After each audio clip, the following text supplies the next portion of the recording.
Hello and welcome to this Forex trading course. And I want to congratulate you for getting to know about this course, because this course is going to give you everything that you need to know to become a successful Forex trader. And not just Forex alone. This course takes care of every financial assets in the market, whether stock, bonds, indices, crypto, or any financial asset at all that you might think of. What you're going to learn in this course is going to prepare you to be able to tackle any one of them wherever you see them. And it doesn't matter whether you're a completely new beginner or you've been trading, but you are yet to be profitable. Just try and grab whatever you can, everything that is going to be taught in this course, and I assure you that you're going to be happy at the end of the day. So if you're a completely new beginner, make sure you practice very well, because for you to be successful in Forex markets or in financial markets, there are certain processes that you need to follow. There are certain levels that you need to follow before you become profitable. Being profitable is the last result. There are like 4 steps that you need to follow before you can be profitable in the market. And the first one is for you to learn the process, which is what you're about to learn in this course now. You need to learn the process, and that is what we're about to give you. And after that, there are 4 P's. Let me put it that way. There are 4 P's that you need to follow in the Forex market or in financial markets, before you can, begin to make money. And the first P is process. You need to learn the process before you could make the money. Making money is the last result. It's the last P that you need to, get in the market. Is the last P. So the first P is for you to know the process, which is what you're about to learn now. Then the second P is for you to practice. So as a new beginner, you need to practice very well. Even if you have been trading before, but you are yet to be profitable, you still need to practice. It's because you have not practiced enough for you to, be able to navigate your way out of the market. It's just like a driver. You just learn driving and you have not practiced, then you want to drive on the road. That will not be possible. So you need to practice very well before you be able to drive on the road. So the second P is to practice very well after you have learned the process. The first P is the process. The second P is practice. Then the third P is patience. This Forex market is all about having patience. So if you are not a patient person, you need to learn that, and Forex market is going to teach you how to be patient. So you need to be patient with the market. Let the market come to you. Don't rush after the market. Let the market always run its course and give you what you need to get, not by you taking what you want to take. Market has to give you before you can take. So you need to be patient before you can get anything from Forex market.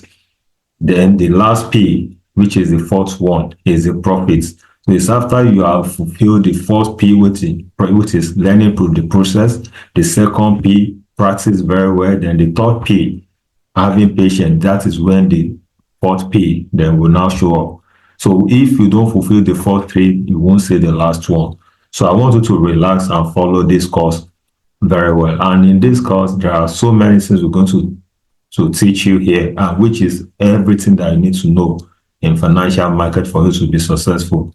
And the first thing we're going to be learning is about market structure. Market structure is very, very key. Very, very key. It's very, very important in Forex trading. Having the understanding of market structure is key, because that is how you get to know the direction of the trend. And in Forex trading, there is a word sentence that we always make, that trend is your friend. If you don't have the understanding of trend, then you are going nowhere. The first thing you need to know is the trend. Where is the trend going? What is this trend direction? Then you'll be able to position yourself in the direction of the trend. If you fail at that level, you have failed everything. So market structure will teach you how to know the trend direction. That is very, very important. And the second thing that you'll be learning in this course is how to draw your trend line. How to draw your trend line correctly. There are various ways of people draw trend line, but we're going to teach you how to draw it correctly. Okay? Because trend line, as the name implies, is a line that gives you the direction of the trend. So if you are able to get it right, then you'll be able to know the direction of the trend. Then you'll be able to get good results. Then after that, you're going to learn demand and supply. Demand and supply, that is where, we trade levels to level. Markets move from one level to the other. Price move from one level to the other. So it has those levels that you need to,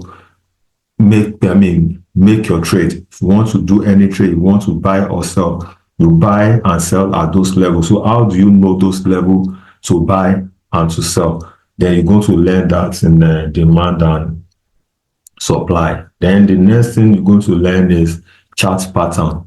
Chart pattern, in the forex markets, when you open your chart, which is what we use to make our decisions.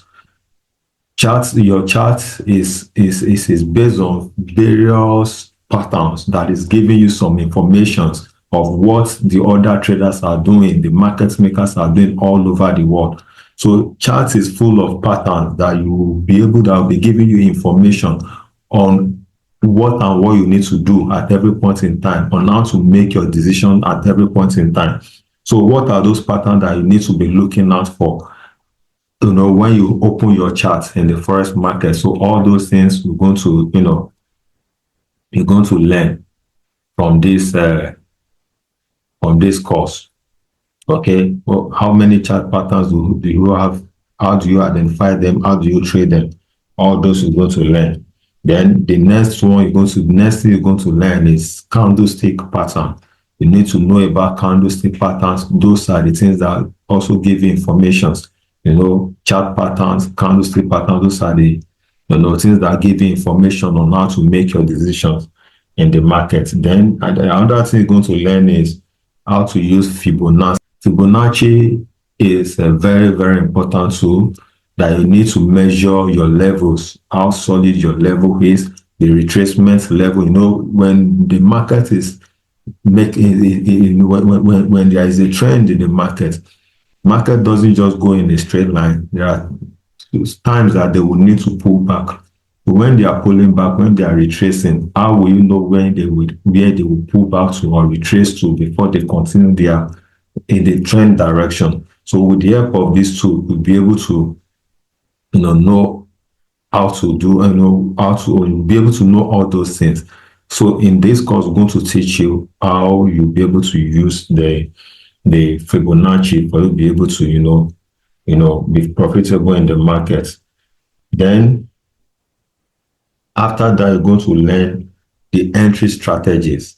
This is very, very important. Entry strategies, very, very important. You might have a very good analysis. If you don't have a very good entry strategies in place, you're still going to mess up. The market is still going to mess you up. You might have a very good analysis, and which is a lot of 90% of forex trader or financial market trader always have good analysis. But where the problem is the entry. That is where people lose money. So you need to have a good entry strategies in place before you can be profitable in the forex market. So all this we're going to teach you in this course. And last but not the least is how to analyze the market. All those things that I've been mentioning, they are the tools, or they are the components. Let me put it that way. So after you have learned all those various components, how do you put them together for you to be able to launch, for you to be able to make your buy and sell decision?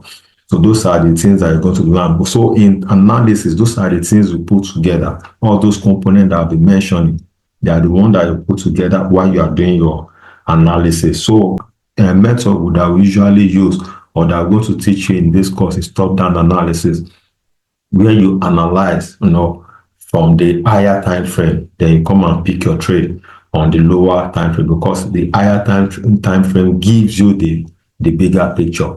Okay, so you see the bigger picture on the higher time frame, then you come down to the lower time frame to come and pick your trade. Okay, so all this we're going to teach you in this course. So just make sure you relax and enjoy the course. Then if you have any comments or any question, you can ask in the comments, then I'm going to respond to you. But please, practice is very, very important. Let's go. In this video, I'll be talking about market structure. And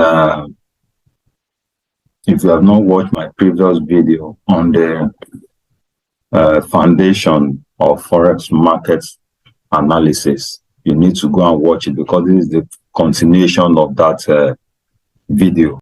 And also to get notification on my next video as soon as they are uploaded, you can subscribe to this channel. You can also drop your comments in the comment below, in case if you have any question, and I will respond to you immediately. So now, what is market structure? Why do you need it? So market structure is a price action techniques that uses the price of the market highs and the lows, otherwise known as support and resistance, to determine one, the trend direction of the market, two, the potential trend continuation, and three, the potential trend reversal. So that is why having a perfect knowledge of market structure in Forex trading is very, very important, because without you knowing the direction of the market, where the possible reversal might take place, or whether the trend is continuing, if you don't have those understanding, you being profitable in the Forex market might be difficult. So you need to have the perfect understanding of what a market structure is for you to be successful in Forex trading. So therefore, having a perfect understanding of the structure of the market will give you an edge in the market. So as a Forex trader, before you think of buying or selling, the first thing you must do is to study the structure of the market for direction.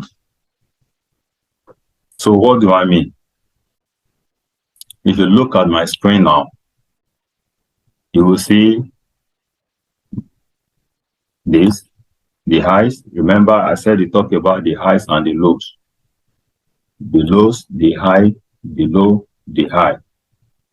Or you can say the higher low, the higher high, the higher low, the higher high, the higher low, the higher high, and so on.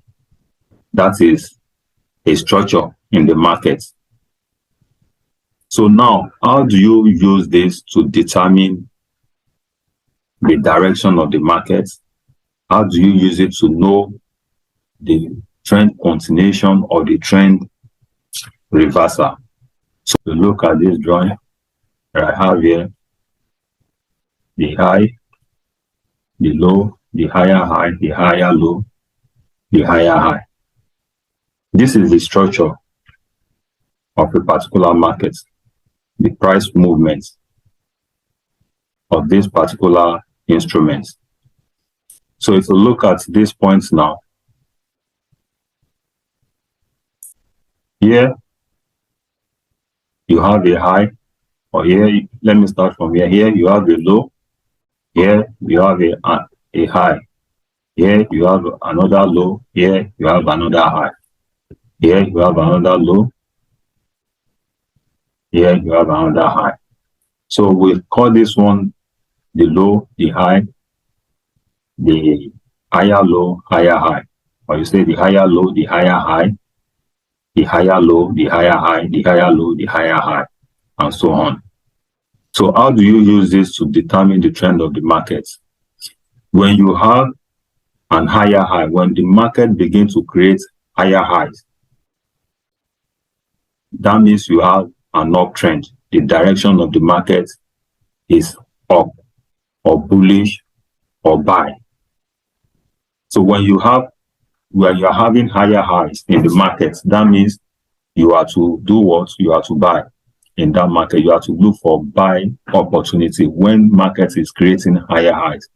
As soon as you have a break of structure, so we call this one here break of structure.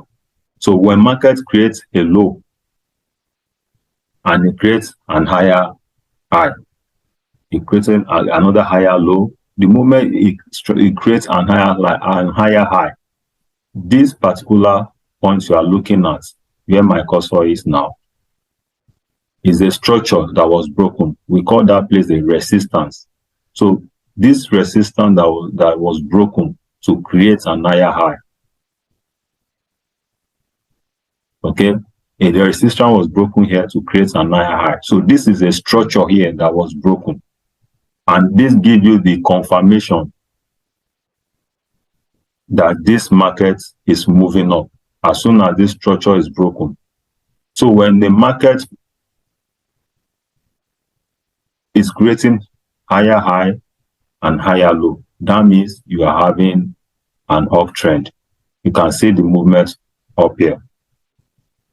So for the bearish now, we have the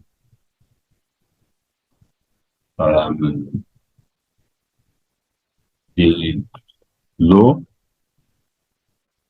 the lower high, the lower low, the lower high, the lower low, and so on and so forth. So the moment the market begins to create lower low, as we have it here now, the moment market begins to create lower low, as we have it here, lower low, otherwise known as support. So the moment it's creating lower low, then you are having a downtrend. When the market is creating higher high, what are you having? You're having uptrend. So that is it. That is how you use market structure to get the direction of the market. Now, how do you use market structure to know whether there will be trend continuation or a reversal? How do you use market structure to determine that? Now, if you look at my uptrend now, let me delete all this. What we are particular about for the uptrend is the highs, the higher high. As soon as the market is breaking the previous high, then you are having an uptrend. So now, how do you use the market structure to know whether a trend is continuing or not? So when the price break the previous structure, as we have it here, this is a structure, a resistance. The moment the price breaks this resistance that we have here, then we say we have an higher high. So when it breaks it, we say we have an higher high, and that gives us an uptrend. Okay, so that is how you determine an uptrend. When a price breaks the structure, the price breaks the structure of the previous high to create a new high, then we have an uptrend. Now, for the downtrend, for us to know the downtrend, when the price breaks the previous low, as we have it now, we have a low here, it pull back, then it breaks this previous low that we have here. The moment the price breaks this previous low, then you say we have a lower low and the market is in downtrend. So for you to know, use the market structure to determine the uptrend or the downtrend, you need to have two highs for the uptrend and two lows for the downtrend. What do I mean? Like, for example, for the uptrend now, you have a low, higher high, higher low, higher high. So this 1, 2, 3, 4. That is when you can join two. When you can join two lows together like this. Excuse me. Let me use.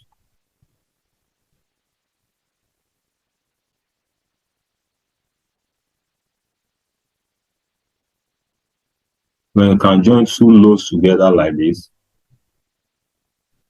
then you have a trend, an uptrend. That is the two lows, the lower low, the higher low, the higher high, the higher low.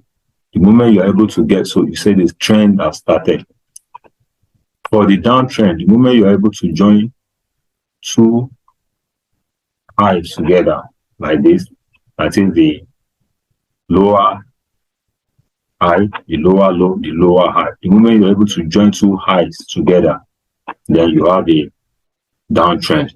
Remember, two lows starts an uptrend, while two highs starts a downtrend. Okay, so that is how you determine the direction of the market to know whether you are to buy. And when you have an uptrend, what do? You buy. When you have a downtrend, what do? You sell. So that is the first thing you need to understand as a forex trader before you can click whether you buy or sell. You need to know the direction of the market first. And with the help of the market structure, you are able to know the direction of the market. So now, how do you know whether trend will continue or it will reverse? How do you determine that using market structure? Now, if you look at this now, here I have my higher low, higher high, higher low, higher high, higher low. And here I have a failure swing.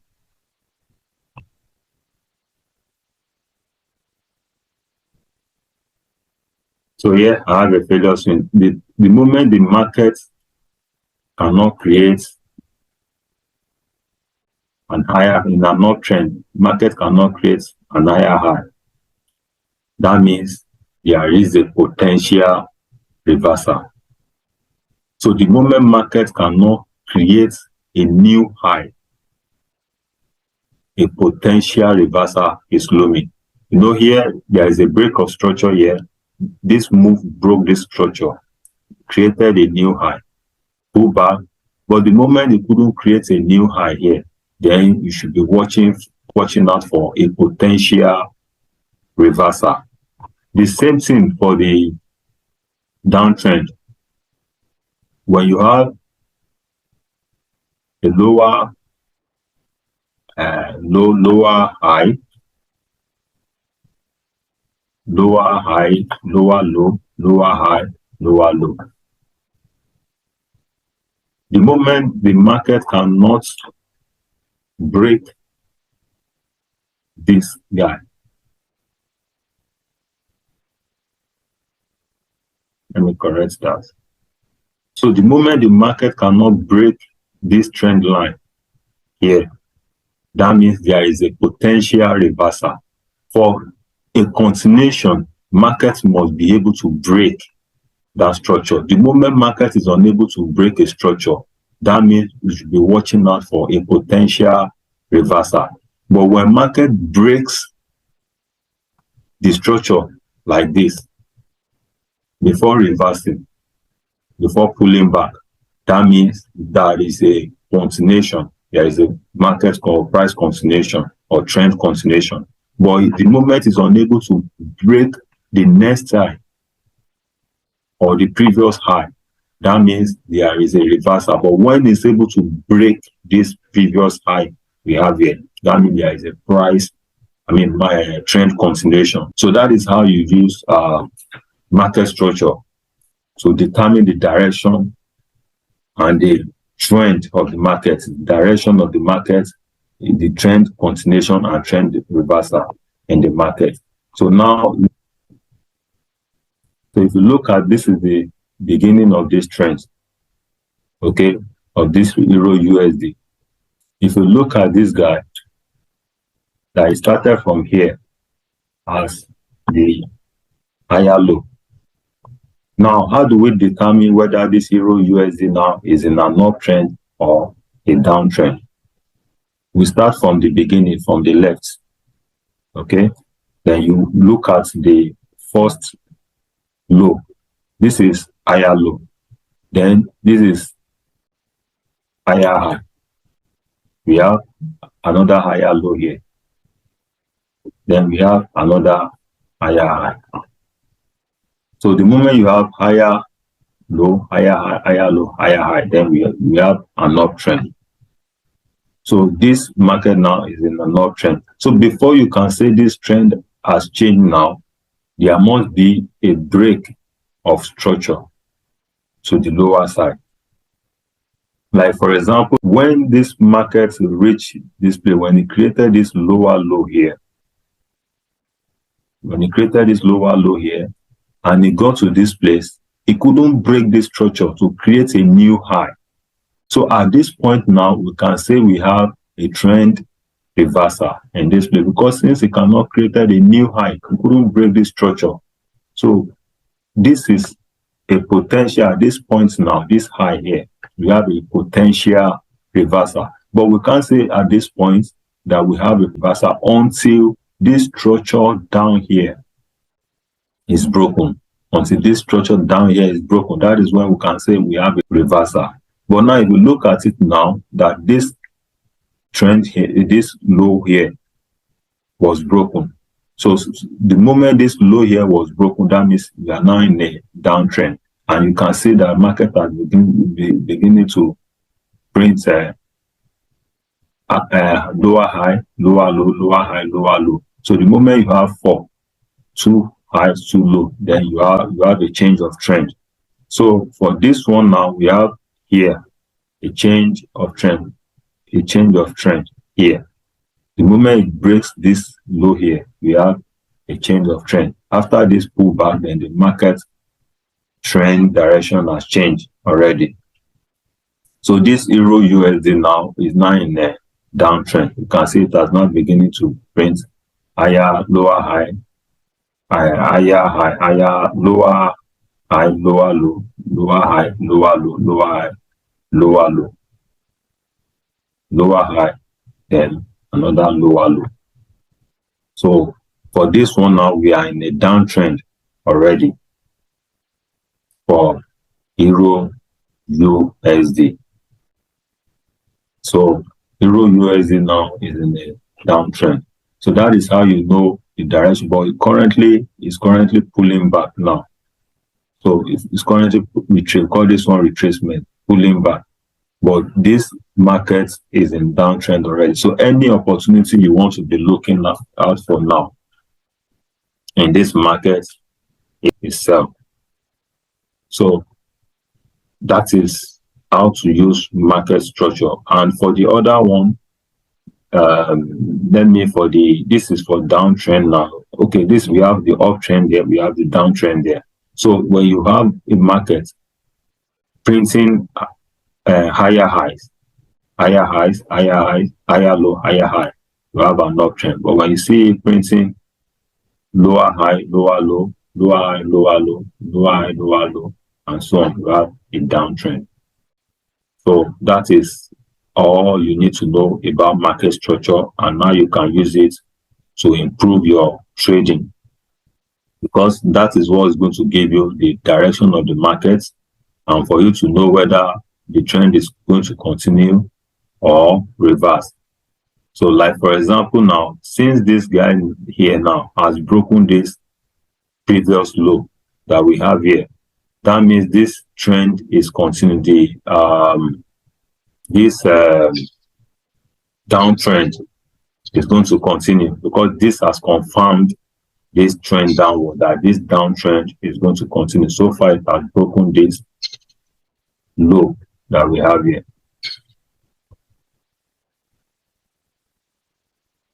So far, market has broken this low. So this downtrend still continue until we get to this final stop here. So far it has broken the previous structure here. So the downtrend still continue here. So what the market is doing now is retracement. So until it break this structure here, this structure we have here, we are not yet in an uptrend. So far the market has not broken this. Unless the market break this structure we have here, that is when we say, okay, we are resuming an uptrend. But so far the market has not broken this one. We are still in a downtrend because this has confirmed the break of structure here has confirmed the downtrend, and the downtrend is still continuing. We have a downtrend continuation. So any opportunity you want to look for in this Euro USD will be sell opportunity. If there is going to be any buy at all, it's going to be a short buy. Okay, so here on Euro USD, I can say we are still in a downtrend. So thank you for watching this video. Bye bye.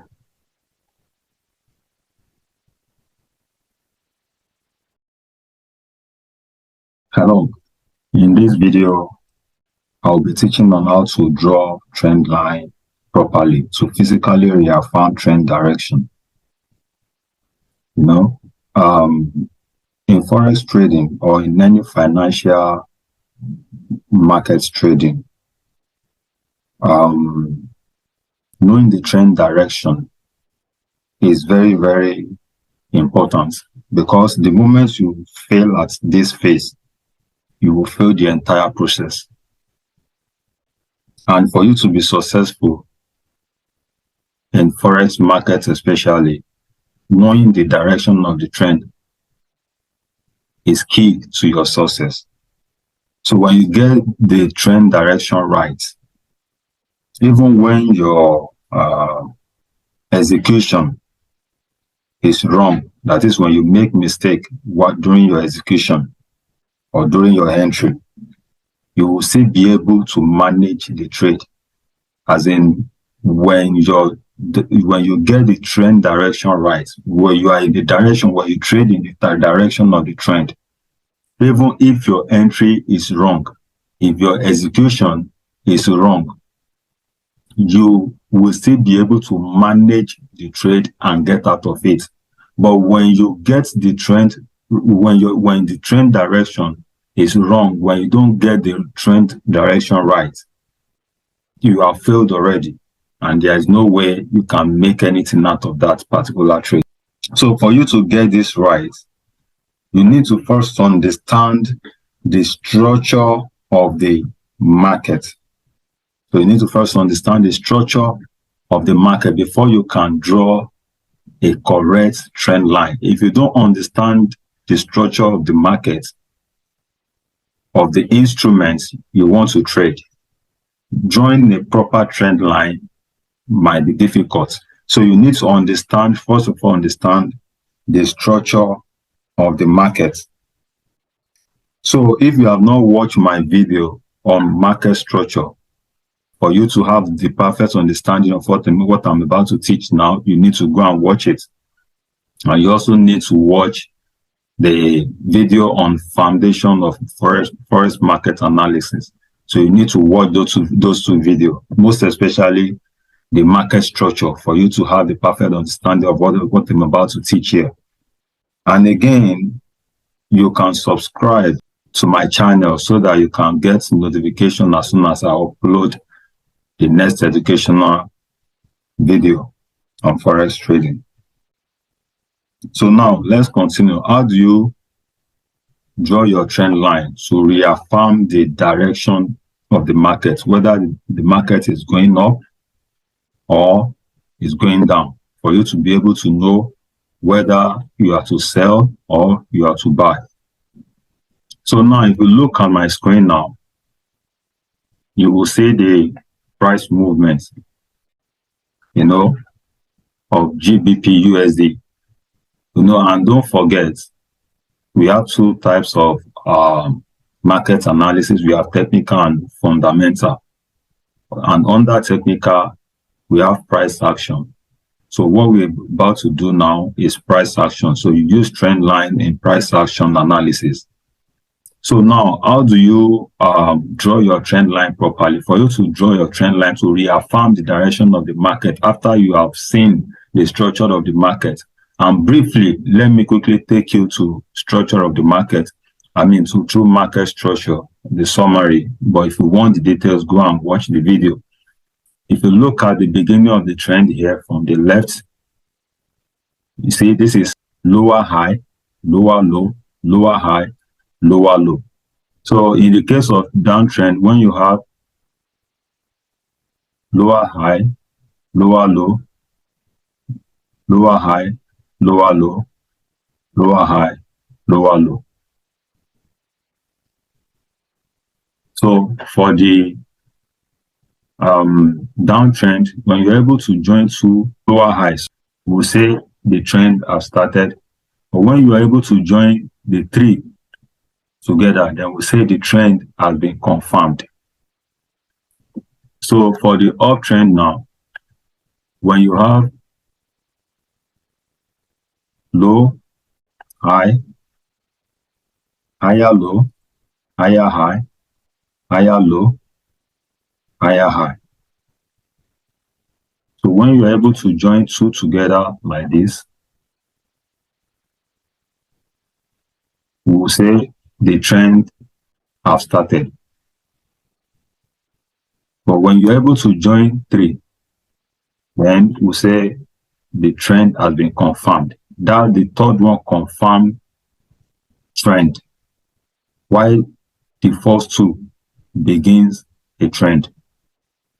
The first two begins the trend, while the third one confirms the trend direction. So for the uptrend, you join two lows together to start a trend. The moment you're able to find two lower lows and join them together, then you have seen a trend direction. But when you're able to join the third lows or the third low, then we have trend confirmation. For the downtrend, when you're able to join two highs, we say the trend has started. When you're able to join the third one, then we say the trend is confirmed. That is how to draw the trend line. When you use market structure, it's not so clear. But when you now use trend line to join it together, then you can now see clearer the direction of the market. You can see the trend line is going down. That shows that the market is, the market direction is down, is downtrend. So for you to physically know the direction of the market, that is when you make use of the trend line to join your highs and lows together. Okay, so now let's look at how we can properly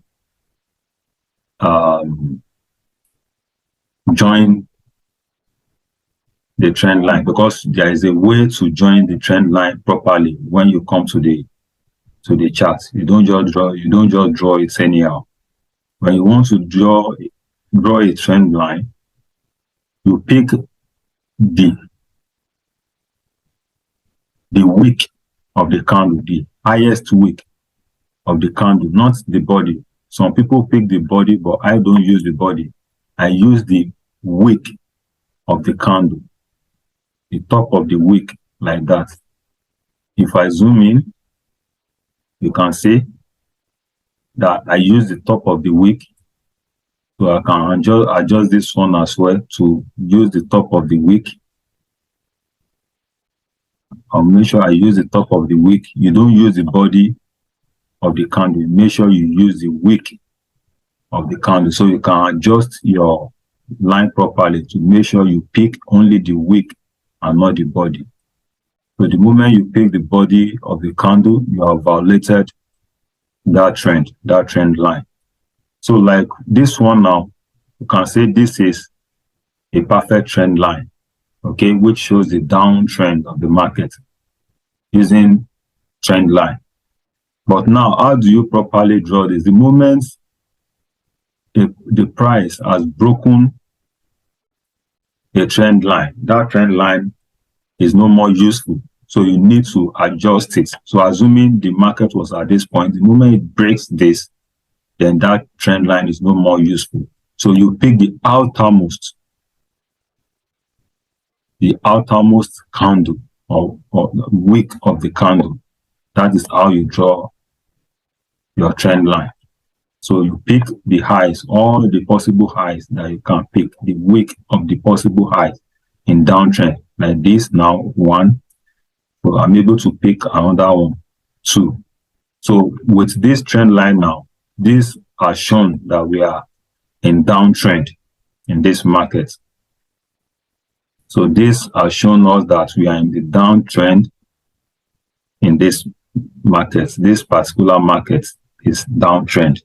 So even if you use market structure, then you cannot use your trend line to reaffirm the direction of the market. So you can see now that it is obvious, even if you are wrong with your market structure that says this is lower highs, lower low, lower highs, lower low. With this tool, it has shown that the market is in the downtrend. But if for you to now confirm, you cannot use the trend line. So looking at the trend line physically, you can see that it's downtrend. So this has reaffirmed that this market is truly downtrend. Okay, so that is how to use your trend line. Then there are other trend line that you can draw. This one we have currently now is called the external trend. So you can also draw internal trend. You know, I'm drawing this trend line on the monthly, and you don't really trend on the monthly. You only use the monthly to know the direction of the market. Then your execution will be on the lower time frame. So how do you use this trend line, you know, to get your execution on the lower time frame? So you can pick as many that you can pick here. The external you can pick on the higher time frame. You can see that I'm able to pick another higher highs now on this monthly time frame, picking the wick like that. You can see that I'm able to pick another 2. That means the market is still downtrend, because sometimes on the higher time frame you might have an uptrend, but on the lower time frame you have a downtrend. Okay, so for you to be able to affirm that, you need to draw your trend line. Drawing a proper trend line is very, very important in market analysis. So if I go to lower time frame now, let me see if I can still draw another internal trend line. So I'm going to weekly now. So this is my weekly time frame now. So I can adjust the trend line to make sure it touches that. So this is my weekly now. So from here now, you can see the second line here of the external one. I can pick another highs that I could get there. Another set of highs. As I'm able to pick 2 now, 1, 2, that means there is another downtrend there. So I can continue on and on till I'm able to exhaust all those lines. So with this now, there is no other line that I could draw. So with this, I can see that I'm properly on the downtrend. And what we are having currently now is retracement. And if this current price now of the market is able to break this current trend line, if it's able to break this trend line now, then we'll say this particular trend line, this internal one, has been destroyed. So this is an external trend line. This is an internal trend line. This is another internal trend line.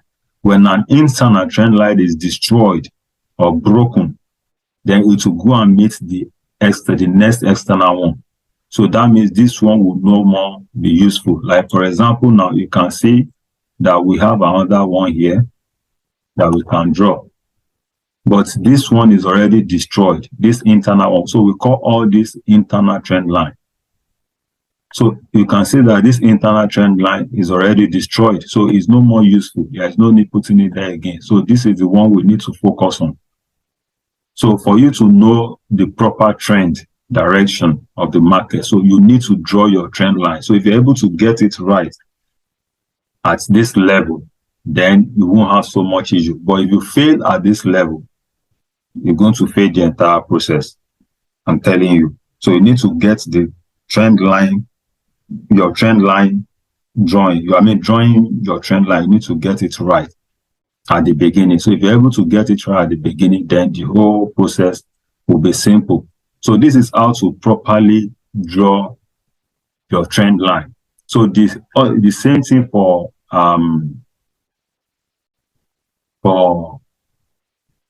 uptrend. The one we are drawing right now is for downtrend. So if you want to draw for your uptrend, what do?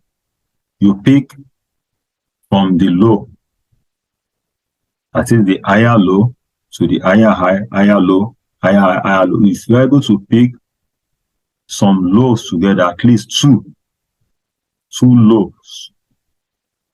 If you're able to pick two lows, you have one here, you have two here. Or let me use this. This is the last one. This is the most external. So you're able to pick one, you're able to pick two. So we say we have uptrend here. On the lower time frame, we are running an uptrend. But on the higher time frame, we are running a downtrend. So if you're able to pick two, one, two, then you have a trend.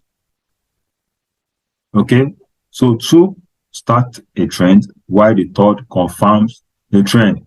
Now, how do you properly draw a trend line? You pick the wick of the trend. The wick of the candle. The wick, not the body. If you pick the body like this, you are wrong. But you need to pick the wick. That's how to properly draw a trend line.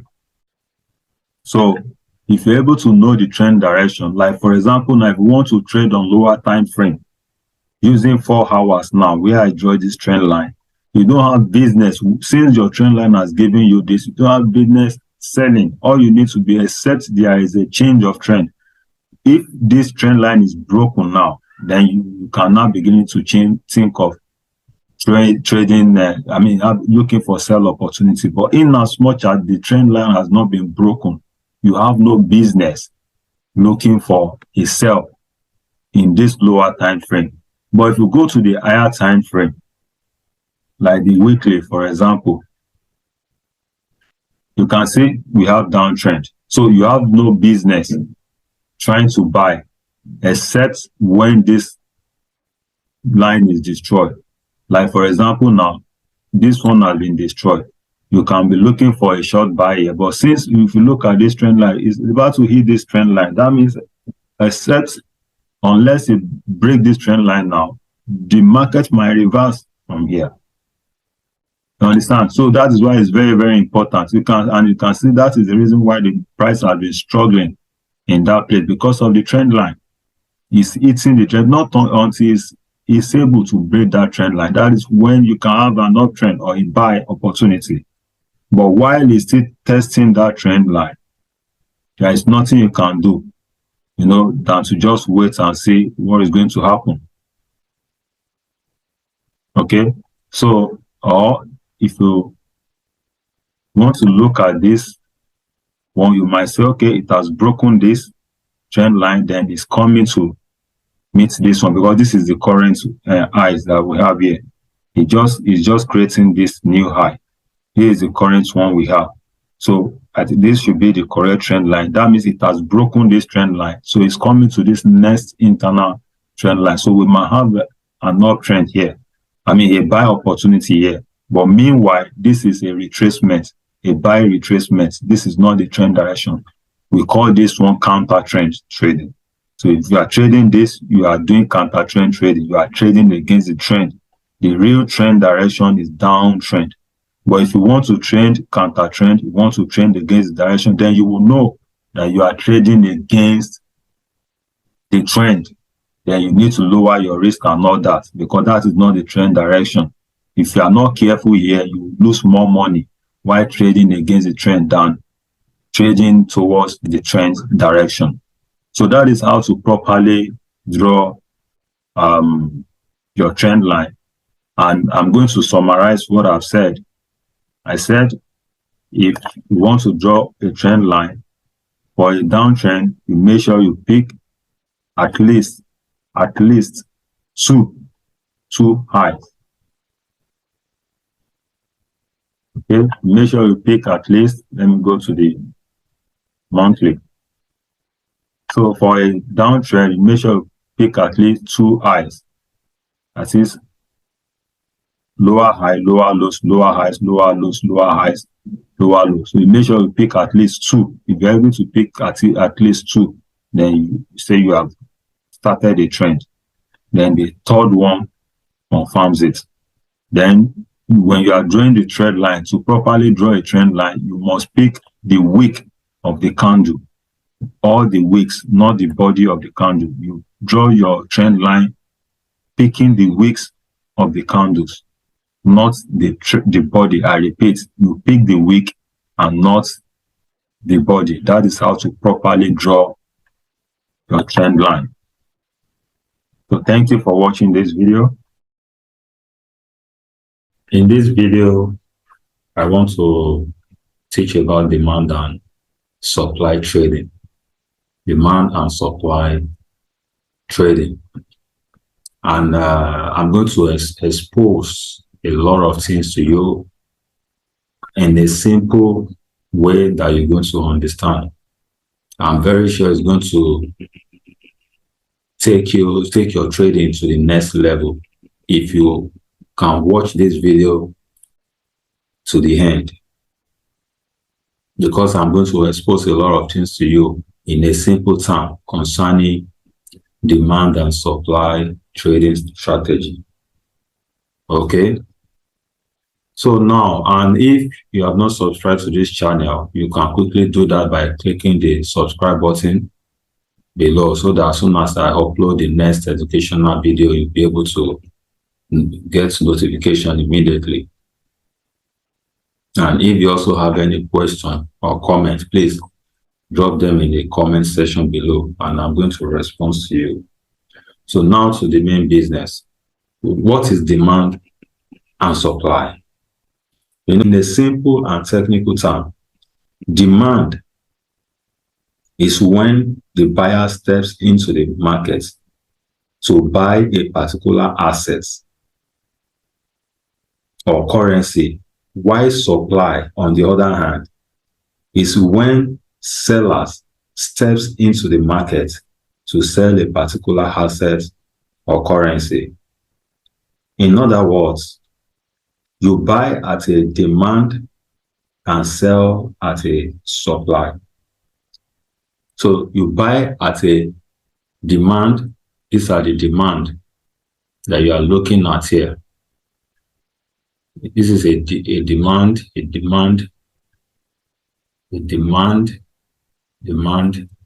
and so on and so forth. So you buy at a demand and you sell at a supply.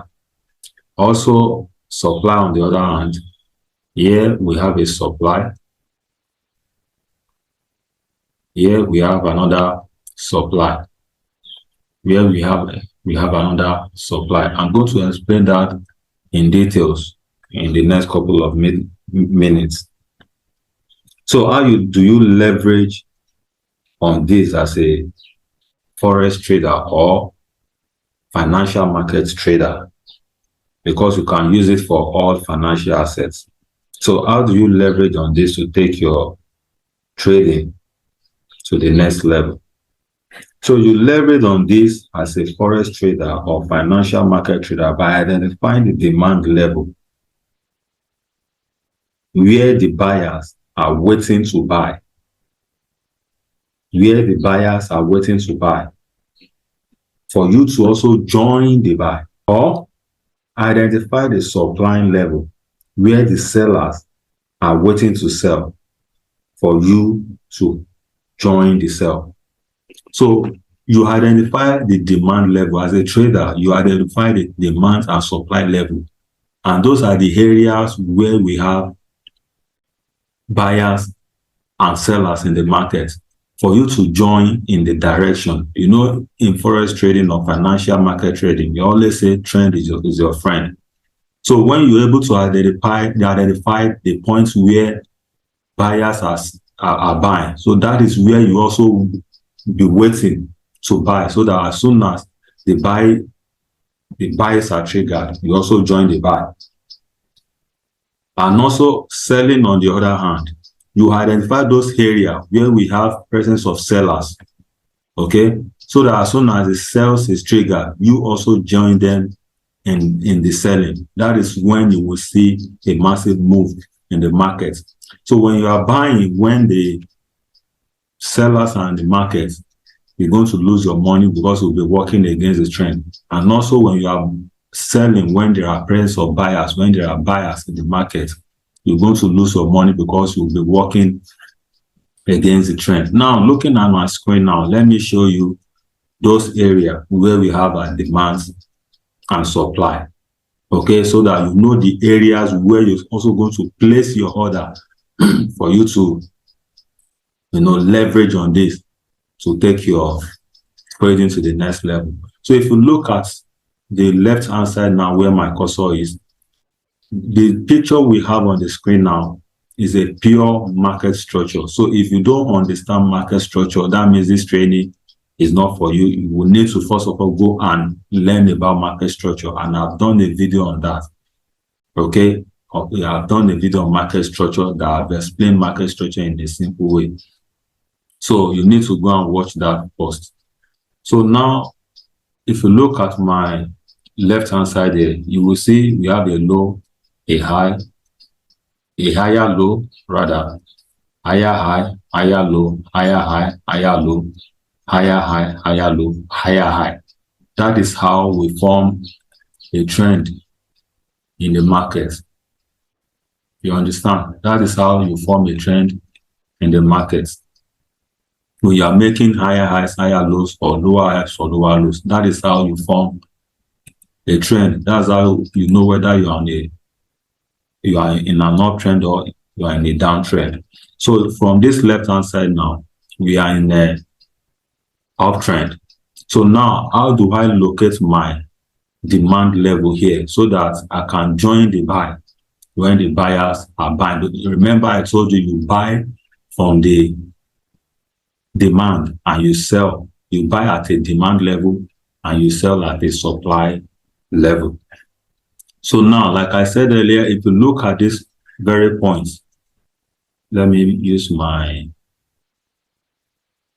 if you look at this very point here, this point, that is your demand. So when the market move from a low to a high and pull back, it creates a demand. So it's on this pullback that we have buys and that we're going to have buying orders.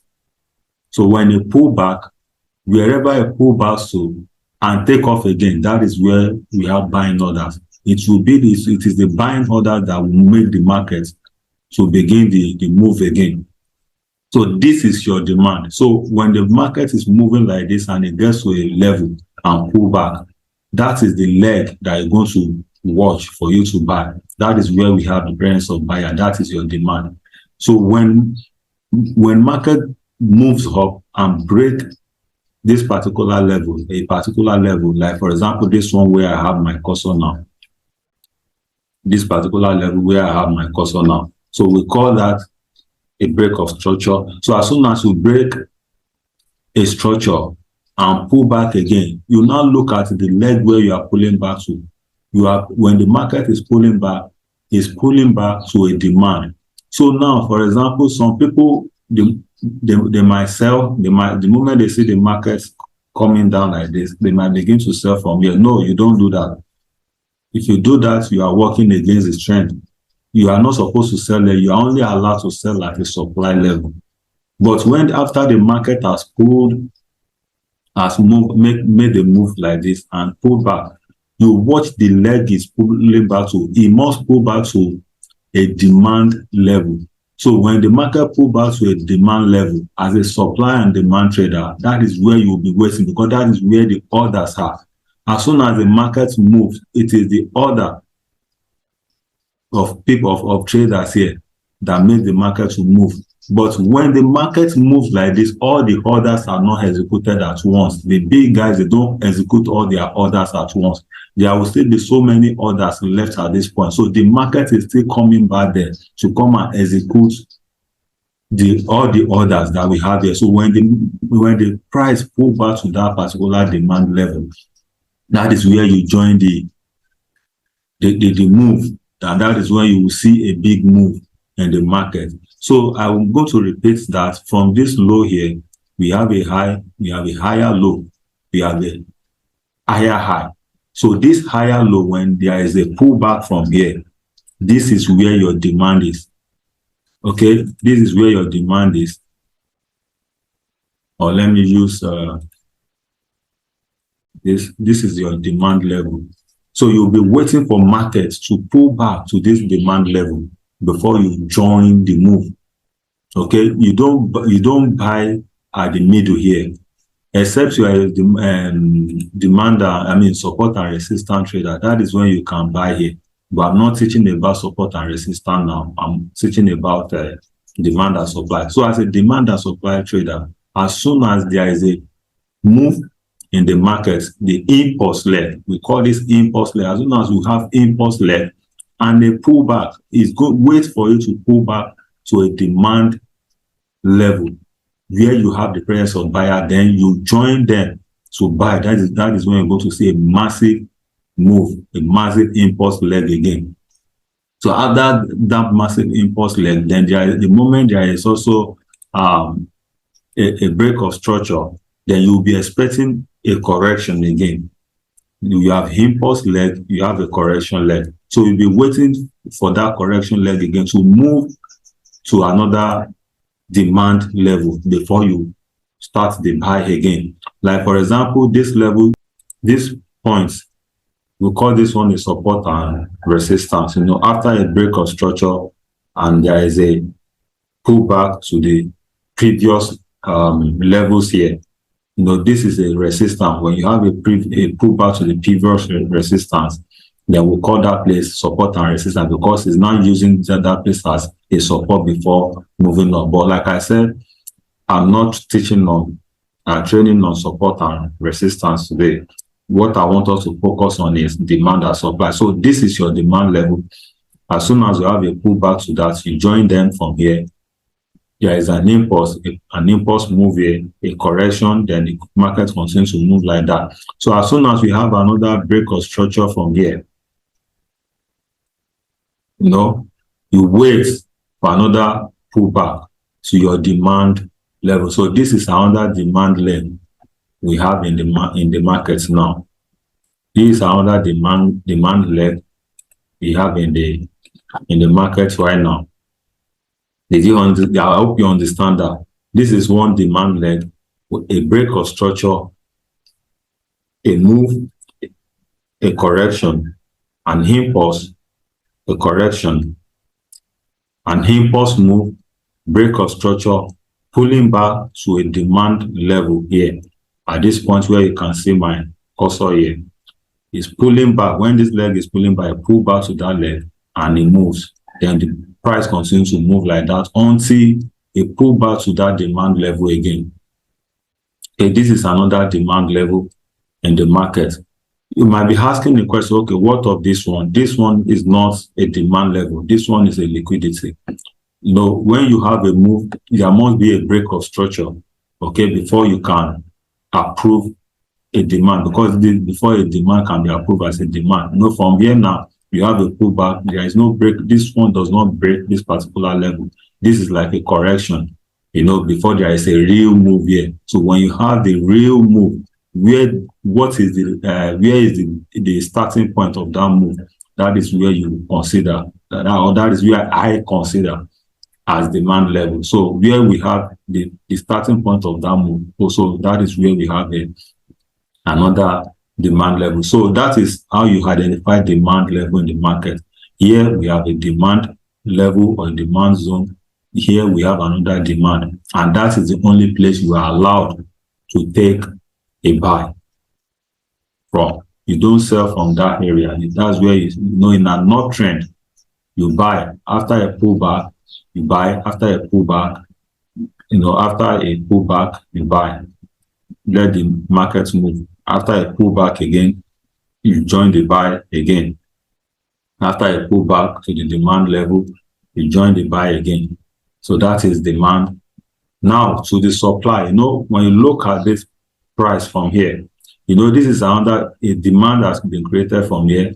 Another demand level has been created from here. So when you have more than one demand level, more than one demand on a single level, we call this demand zone. So that means a demand zone has been created from here before we have this move. So now, after we have the move up to this level, okay, we have a pullback here. Now there is no swing high again from here. Here we have a swing failure. There is no swing high again. And we have a pullback that broke this particular structure here. So the moment a structure is broken to the other side of the trend, we were coming from an uptrend. Now we break to the downtrend right now. We call this one change of trend. I call it change of trend. The SMC trader, they will call this change of character, but I call this change of trend. I call this swing failure. Some people will call this one double top. The pattern trader will call this double top, but I call this one swing failure. So when you have this swing failure or double top, and you have a break to the downside like this, then we have change of trend. So now, the moment you have a change of trend, then the direction of the market is changing already from an uptrend now to the downtrend. Okay, it's changing from an uptrend now to the downtrend. Now, in downtrend, what do? You look for sales opportunity. How do you look for your sales opportunity? How do you leverage on demand and supply to look for your sales opportunity? Then you do that by looking out for your supply level. In the downsell, you look for supply for sales opportunity. Then in an uptrend, you look out for your demand level for buy opportunities. So now that we have a change of trend to the downside right now, as soon as we have a pullback to this place, then you have a move again. You have a break of structure here. Then you wait for a pullback to your supply. This is your supply level now. This is where you are to look for sales opportunity. This place is where you are to look for sales opportunity now at this point. You don't sell from here. You don't even sell from here until you have a break and pull back and the market is pulled back to this supply level or move back to this supply level. This is your minor supply. This is your major supply. In the market, you can have a minor supply, you can have a major supply, you can have a minor demand, and you can have a major demand. So as soon as you have a change of trend, you pull down, a break, pull back, okay, another break again for breaking of structure.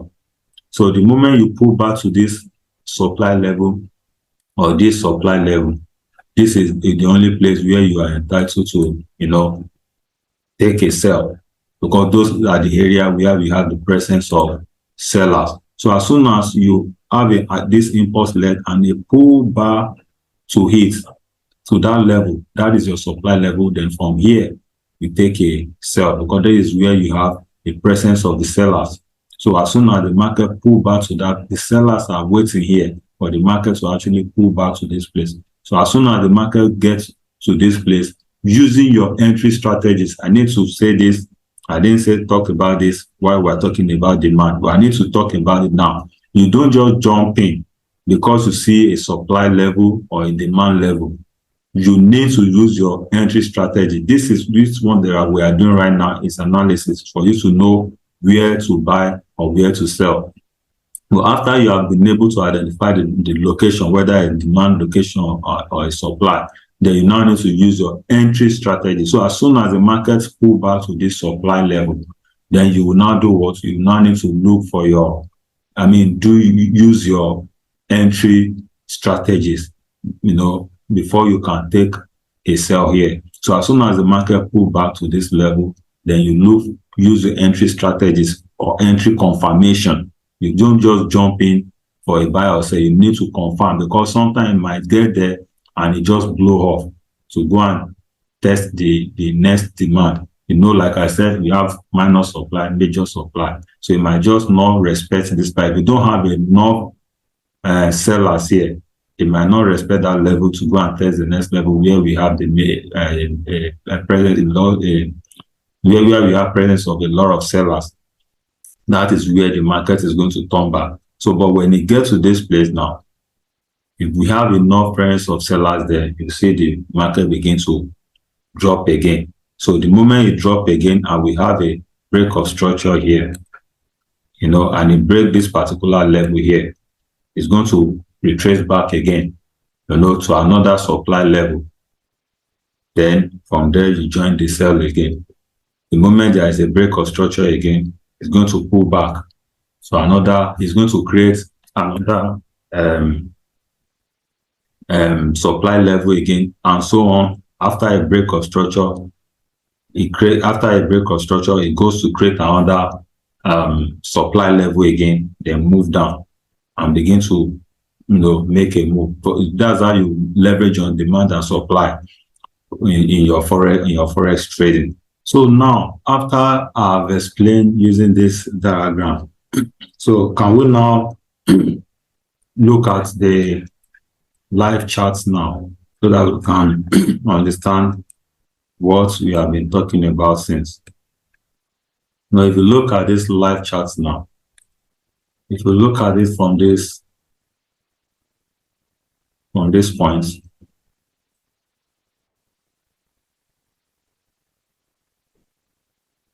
you can see that from here, let's assume we start from here. We have a move to this point.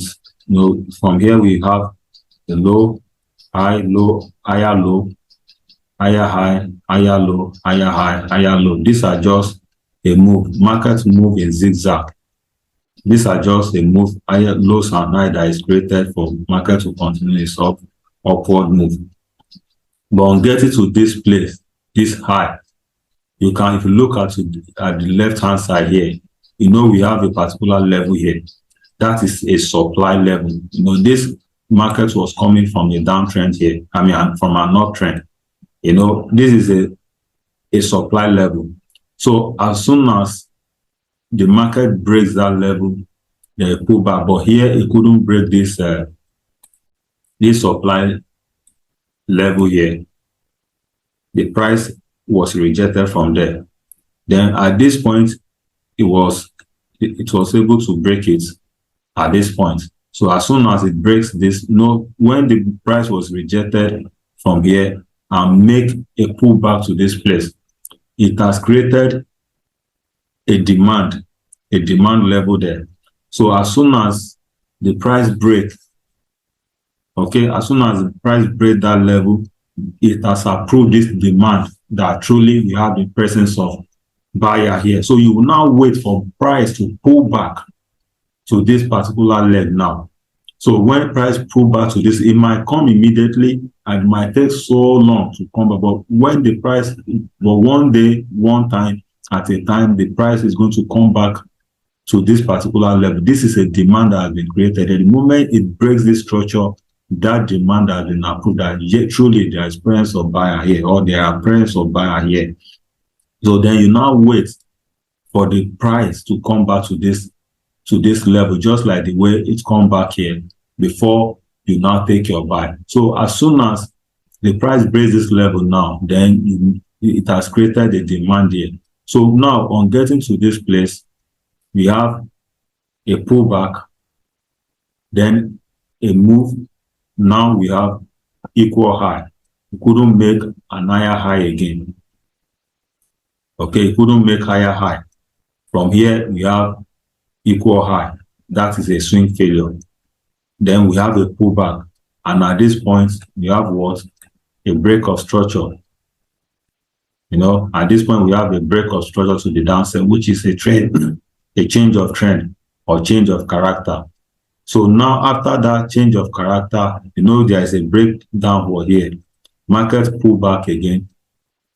Okay. Now at this point, it has created a supply.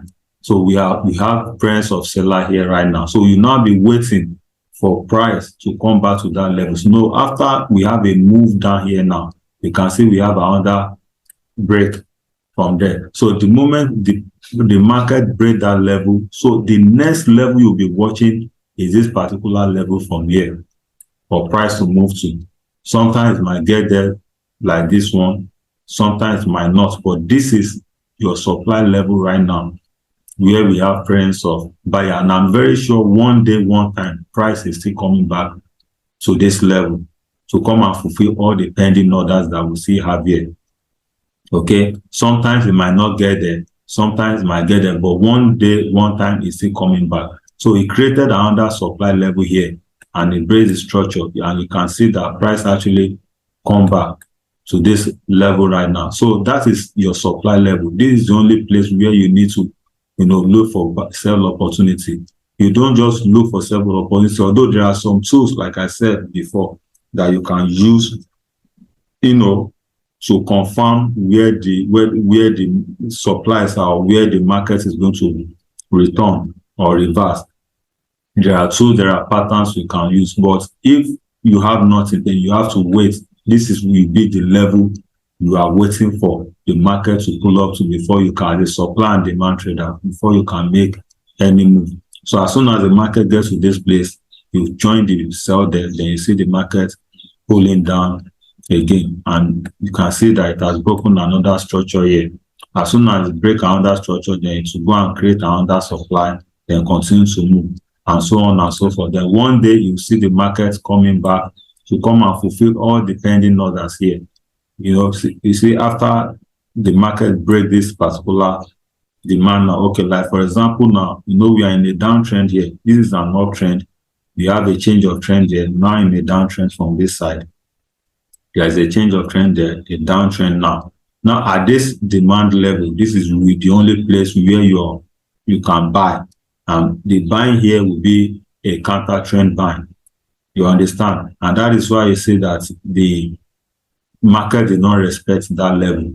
But you can see that it used that place as a resistance. So we call that place a flip zone. When the demand is violated and used and retested, we call that place. So if that place hold, we call it a flip zone. So you can see it breaks the demand level, use the place as a resistance, then the price continues to move downward and downward until you have a change of trend again. At this point right now, where my cursor is right now, you have a change of trend from that particular point. You have a change of trend, and you see the market begin to pull up and now begin to test all those supply that have been created. As soon as the market gets to this place, it will test those supply to see whether they are pending orders here for the price to move down.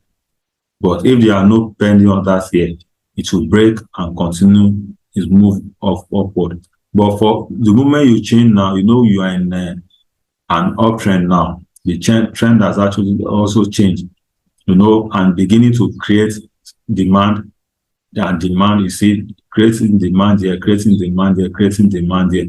So as soon as it's creating demand, this is where you'll be buying and buying. But when it pull back, creates a demand and breaks, it's going to test this supply, the next supply that is going to meet, like the way it happens here.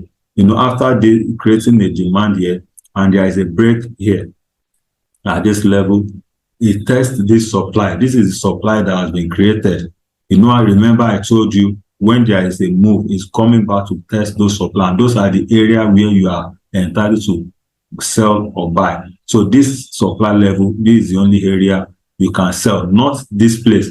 After a pull down here, a move up, the market pull back again. Okay, like for example, here, this particular point, yeah, very good. This particular point here now, this particular point, you are not to sell here because this is not a supply level. We have a break. There is a break here, but there is no supply here. So at this point here, you are not supposed to sell for this move down here. After a pull up, there is still no supply here because this is the previous high that was created, that was tested. Assuming this one is broken, so but there is no supply here. You are not to sell here until this place. This is where we have a supply. If you look at my left now, there is a supply here. So if you want to sell at all, this is the only area level where you are to sell. Not here, not here. This is the only area where you are to sell in this uptrend. You understand? So, and as soon as it breaks that level again and pull back, you have another demand. Then you join your buying from here and continue like that, and so on and so forth until you have a change of trend again. So, in summary, here you have your low, a break of structure, a demand is created, break of structure here, a demand is created, you join the demand. This is where you have presence of buyers. The price moves, getting to this place, pull back, assuming it was able to break this level right now, see this one as a new demand. But since it did not break it, there was a break, change of trend here, it begins to create supply. So in the downtrend, you have supplies created where you do your selling. In an uptrend, you have demand created where you do your buying. If you have any question, please drop it in the comments section below, and I'm going to respond to you. Thank you.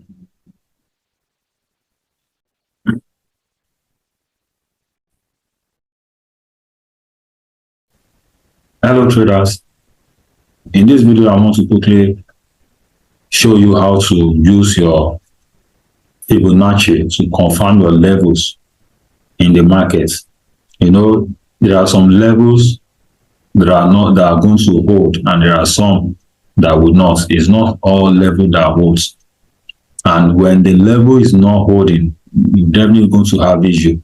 Because if you think a level is going to hold and it's not, you're definitely going to have issue at that particular point.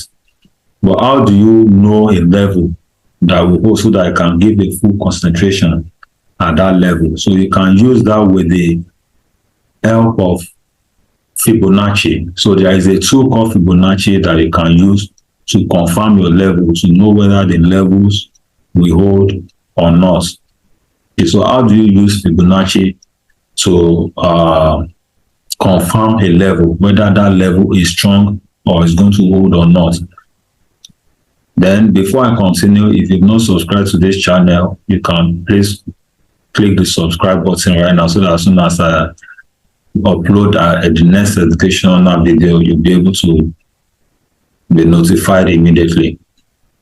So now, if I pick my Fibonacci tool to confirm this level, you draw it from a low, a previous low to a previous high, to confirm the levels in between them. Like for example now, if I draw my Fib from this level to this level,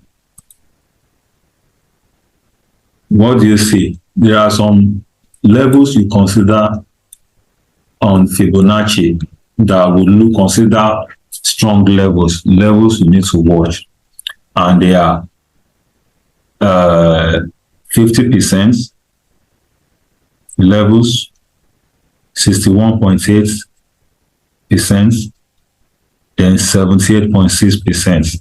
Those are the three levels. And how do you do the settings? If you right click on this now and go to settings, you will see all the levels there. You have them, there is a way you can set them here, although you're going to have them set for you as a default settings. We have default settings here. They're going to set it for you, and there are some that you can remove if you don't want. Like I remove this 0.382 now because I don't use it. They are not key levels that really works. At this at 0.236, you can check or uncheck. If you check it, you can see that it has come there. If you uncheck it, you will see that it has gone up the place. Like this 3.82, I don't use it as well. You can see that it has gone. If you uncheck it, it's going to go there. So the levels I use, they are 61.8, 0.618. I use 0.786, then I use 0.5. 0.5 means 50%, 78.6%, 61.8%. Then okay, that is the levels that I use, and those are the ones that you are seeing on my screen right now. This is 71.8, this is 61.8, and this is 50% or 0.5.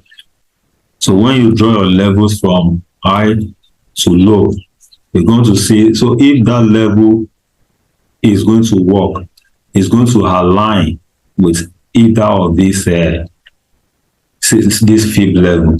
So if it's aligned, yeah, it might not be on top, exactly on top of it as we have it here. But if they are close, just with little distance, then you are good. They might not be exactly on it.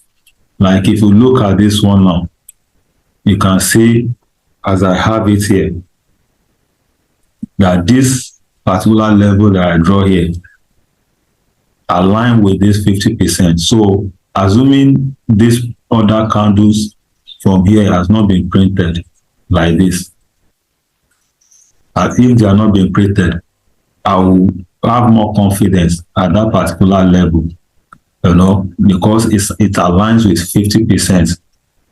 But the lower they go in an uptrend, the stronger they are.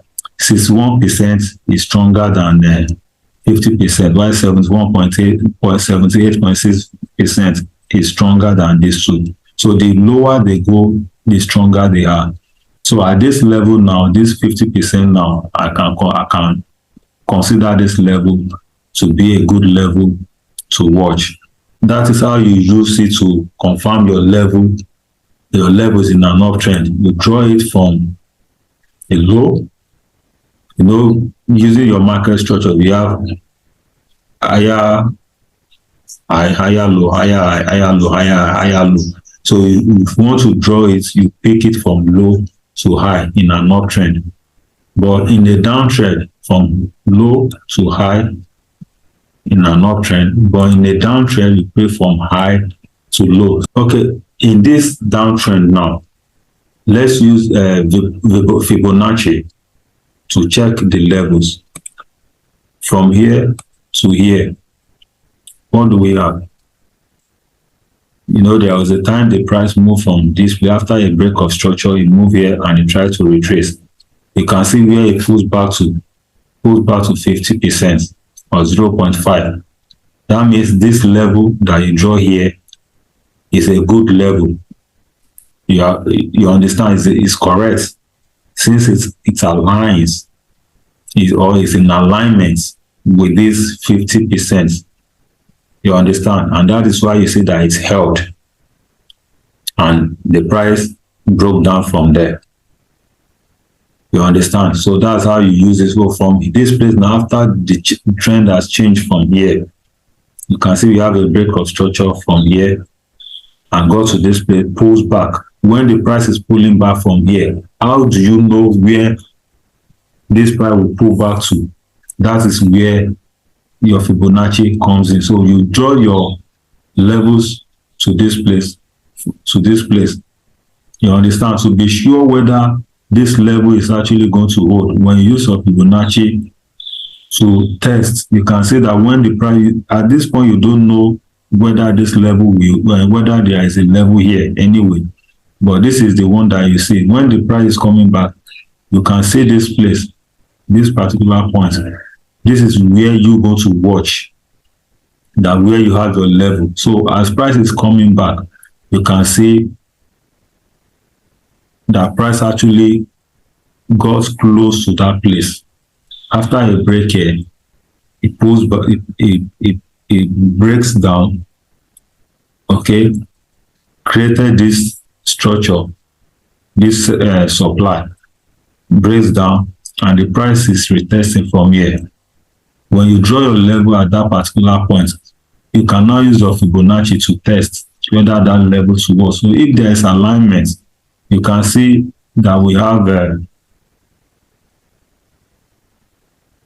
our 61.8, in that place. That means this level is a good place to watch.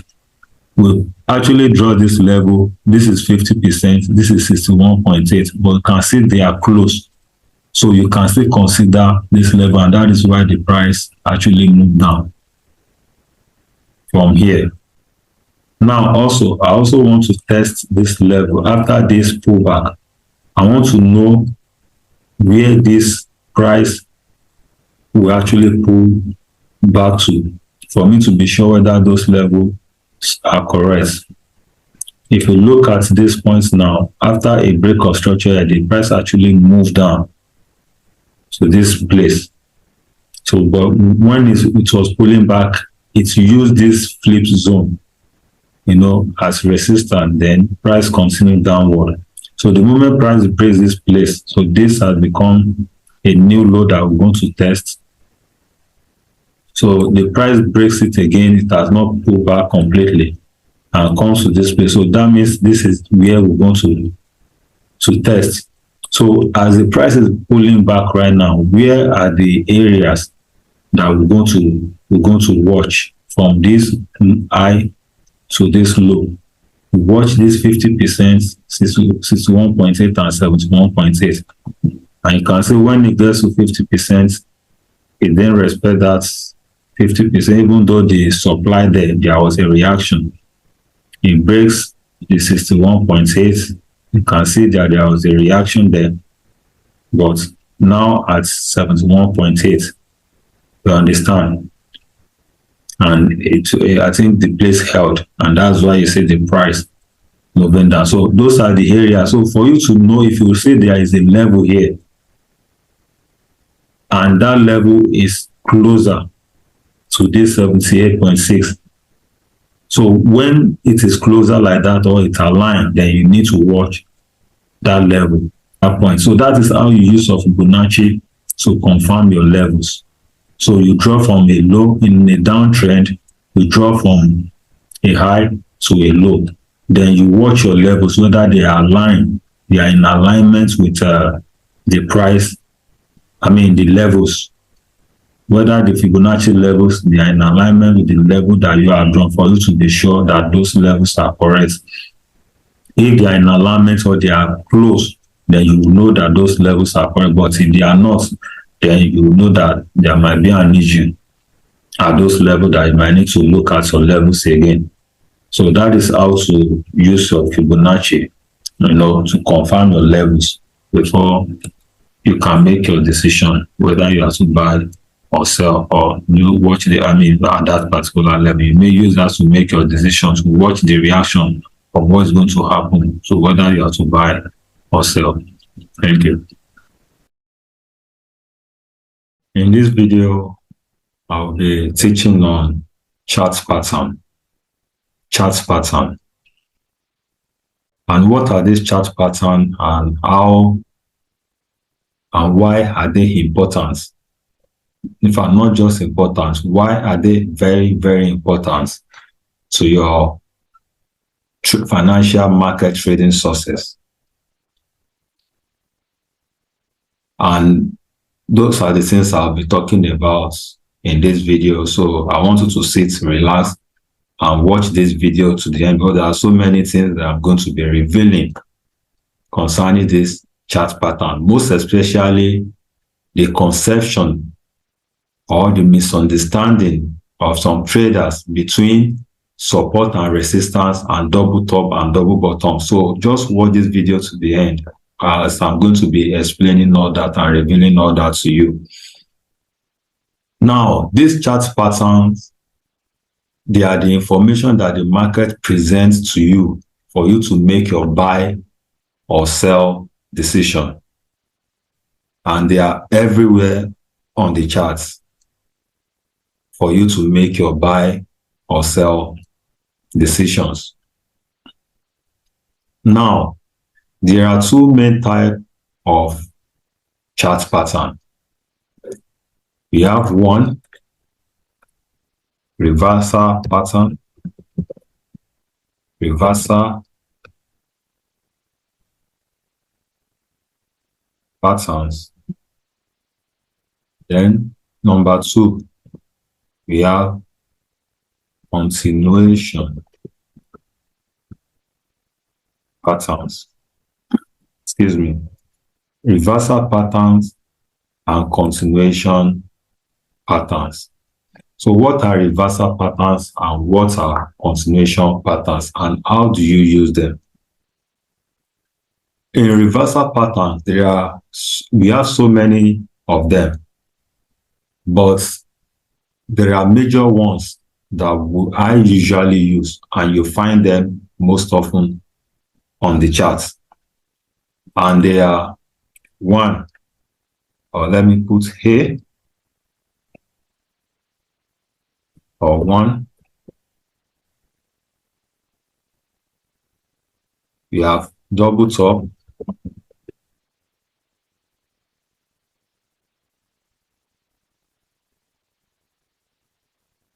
we have double top, two, we have double bottom, double bottom, three,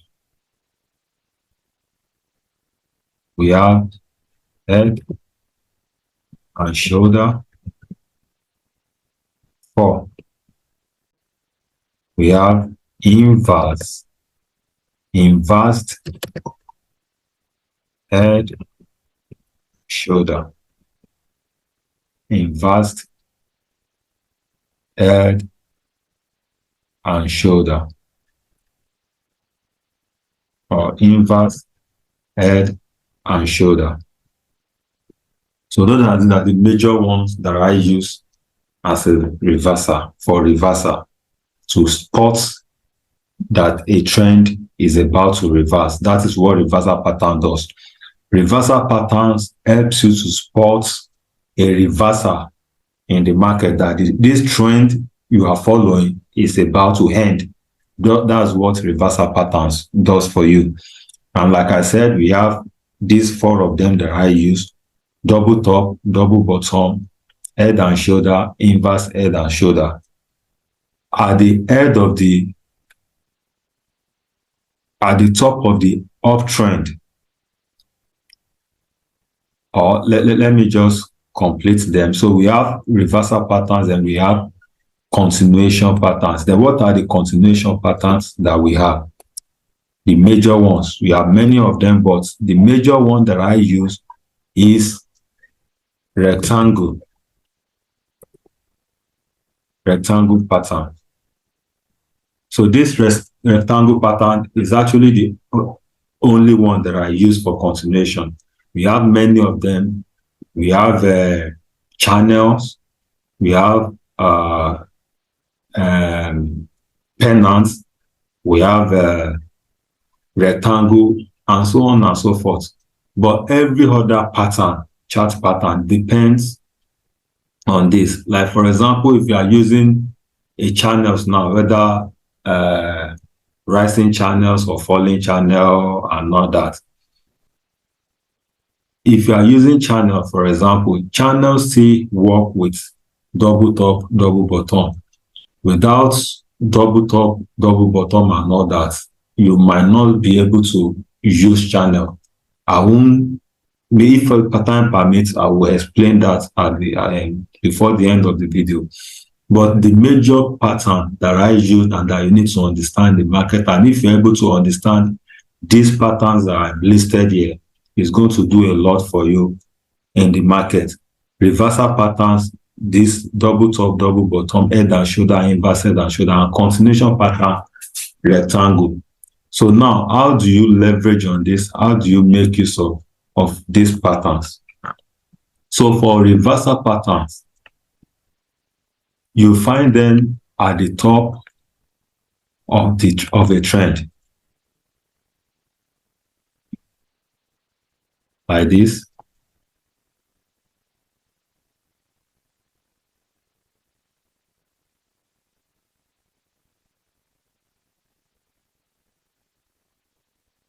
That is double top.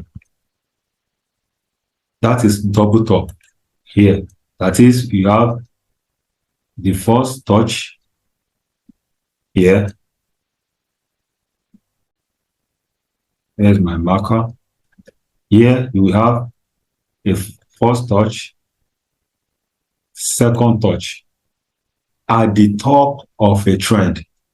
When you have a first touch and when the market or the chart or the trend is unable to make a new high in an uptrend, that is when you have a double top. Did you get what I said? When you are in an uptrend and the price is unable to make a new high, then that is when you say you have a double top. That is, and this is usually found. This is usually found at the top of a trend. So when you find this pattern at the top of a trend, that is called double top, and that shows you that the trend is about to reverse. So the moment you see this pattern here, be preparing. If you have any position, begin to close them. The buy position, begin to close them. Then we call this place a neckline. So I'm going to explain later how you make use of them. So this is a double top pattern. Then a double bottom pattern, you usually find them at the bottom of a trend. Like, for example, you are having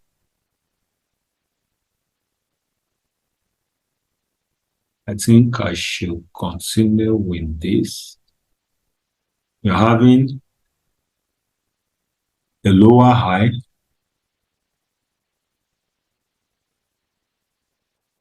lower low, lower high, lower low, lower high, lower low, lower high, lower low, lower high, equal low, then break of structure. So the moment you have this in a downtrend, you have this pattern at the bottom of the downtrend, then we call it a double bottom. So the moment you are making a lower low, lower high, lower low, lower high, lower high, and it gets to a point, you couldn't make a lower low again, and you have an equal low. Then we call that place, that pattern, a double bottom, and that signals to you that the trend is about to reverse. So the moment you have an equal low, that the price is unable to print a lower low, that you have an equal low, then you should be preparing. If you have any short position, you should be preparing to get out of them, because the moment the price breaks the neckline, you have a reversal already. So as soon as you have this equal low, there is a reversal. There is a potential reversal, but this pattern is not completed until you have a break of the neckline. So I'm going to explain that when I'm about to explain how to make use of them. So that is double bottom at the top of a trend, of an uptrend. You have a double top. At the bottom of a downtrend, you have double bottom.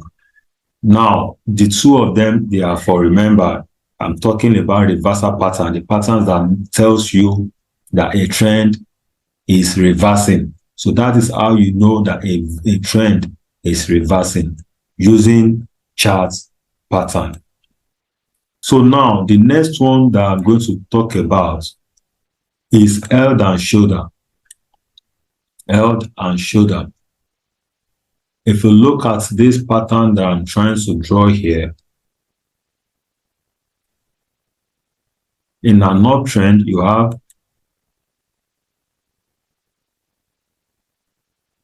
low, high, higher low, higher high, higher low, higher high, higher low, higher high. Then all of a sudden, you have either equal low or a little break. Then you have lower high, then a lower low. So at this point now, we will say we have head and shoulder. If you look at this pattern here, at the top of this trend, is a reversal pattern that is called head and shoulder. And here we have the left shoulder, we have the head, that's why it's called head and shoulder. We have the head, and here we have the right shoulder.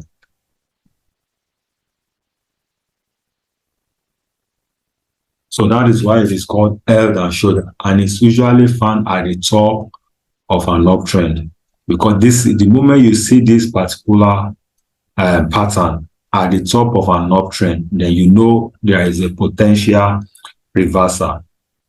But the chart is not completed until there is a neckline break. So we call this place a neckline. A neckline. This is the left shoulder, head, and right shoulder. That's why it is called head and shoulder. And here we have a neckline break. So until the neckline, here we have a neckline. And until the neckline is broken, this chart pattern is not completed. So now the same thing on a downtrend. So when you're on a downtrend, you find that is where you find the inverse head and shoulder, as in like this. You have a high, low, lower, high, lower, low, lower, high, lower, low, lower, high, lower, low. Then lower, high, lower, low. Then all of a sudden, you have equal, either a little bit above, or you have equal, then you have this, then you have this. So anytime you see this in a downtrend, this signals a reversal, and this is our neckline. So neckline is very, very important in all these patterns. So when you have this in a downtrend, at the bottom of a downtrend, so this is a shoulder. These are the two shoulders, then this is the head. The left shoulder, the head, the right shoulder. So these are the two major, or the four major chart patterns that you have as a reversal pattern that you should be spotting out for when you should be spotting out for on a chart for your reversal. So we have double top, we have double bottom, we have head and shoulder, then we have inverse head and shoulder. The inverse head and shoulder is found at the bottom of a trend, while the head and shoulder is found at the top of a trend. Double top is found at the top of a trend, while the double bottom is found at the bottom of a trend. That is what makes them what they are. Remember, in the forex trading or financial market trading, we always say trend is your friend. So the moment you are seeing this at the top or bottom of a trend, you should know that the trend is no more your friend at that point, that you need to exit the market. Okay, then the next one that I'm going to talk about is the continuation pattern, which is the rectangle pattern. And this one too, you could find it anywhere on the chart, and we call it continuation pattern. And it looks like this. When you see a pattern like this,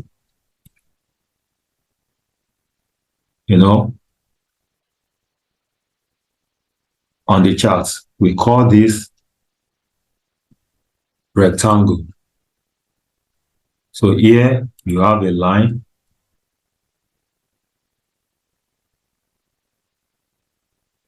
Here you have another line.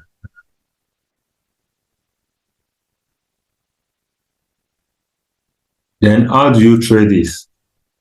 You trade this when there is a break out of either of these two. That is why we call it a continuation. But most of the time you find this in the trend, in the trending market, that this is usually called consolidation. So when the market is trending and all of a sudden it begins to consolidate. So when the price is trapped in between two lines, that is, the market makers are yet to make decision whether to go up or to go down. And this can actually break either way. So when it breaks up, that means the market is going up. But when it breaks down like this,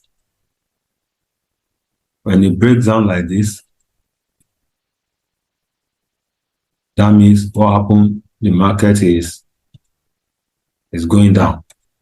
That is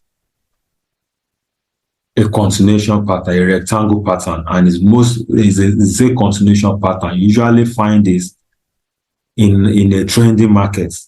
The market has been going lower, it's been going in a direction, whether if it's in a downtrend, it's been coming down, all of a sudden you see the market begin to consolidate. They are using that time to make decision on whether the price should continue to go down or they want to reverse it. But before it is reversed, you're going to see a reversal pattern. But most of the time, this gives you a continuation. When you see this on the market, it's a continuation. But so you have to wait for a break. If you find this in a downtrend, and you see this consolidation, like for example, this, you find it here, up like this, you are in a downtrend, and it begins to consolidate, then you should be preparing that there might be a continuation. They are just using this to make a decision in the market whether they should continue on. But most of the time, there is going to be a breakout, and as soon as there is a breakout, what happens? You enter yourself. You enter yourself, yes, because this is a sell continuation. Then if you have it in an uptrend, that is, in an uptrend, you are having this.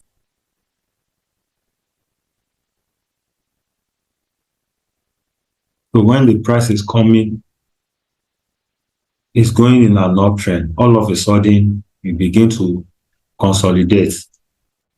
The price begins to consolidate. Then you should be preparing that the price will continue.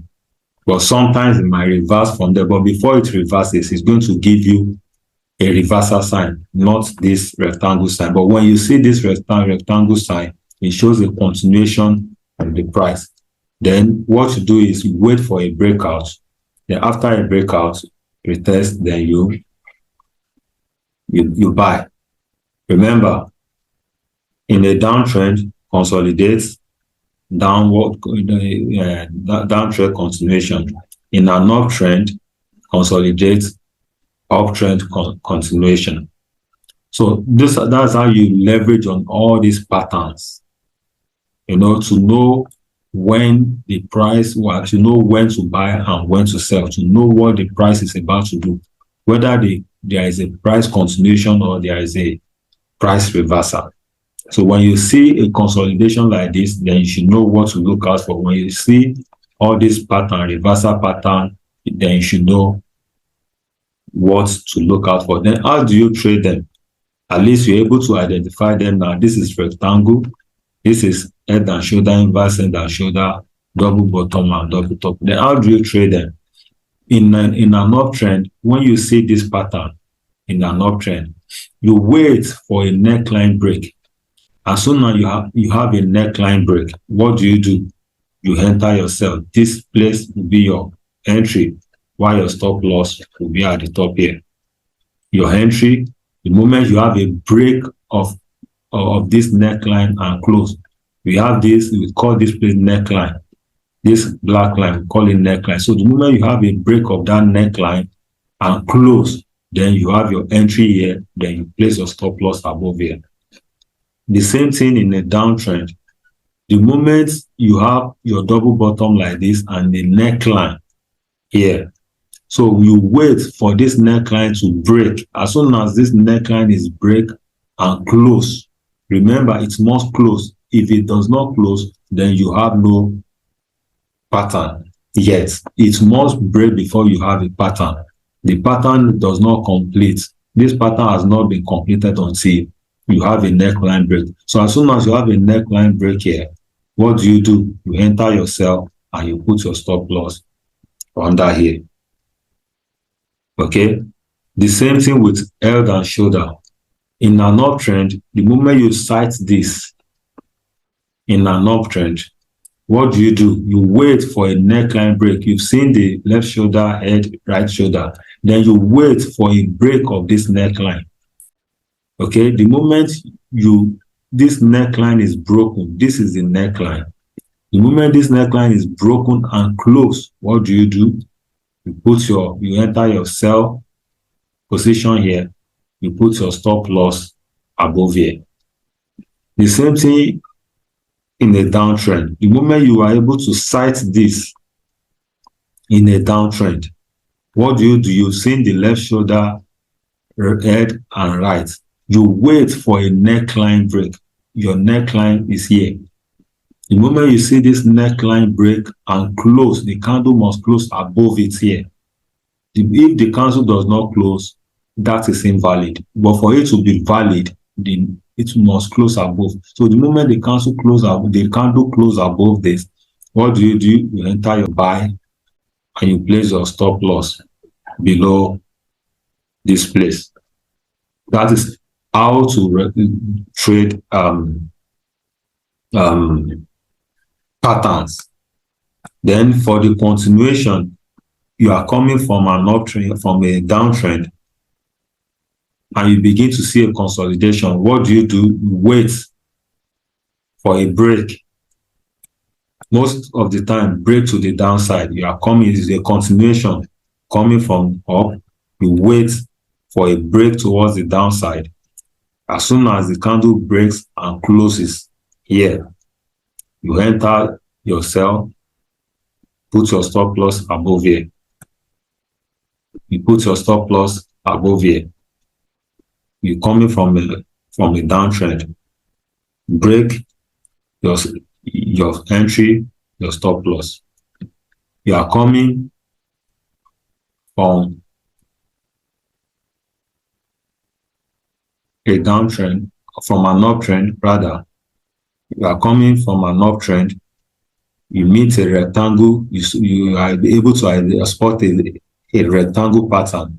What do? You wait for a break. The moment you have a break here,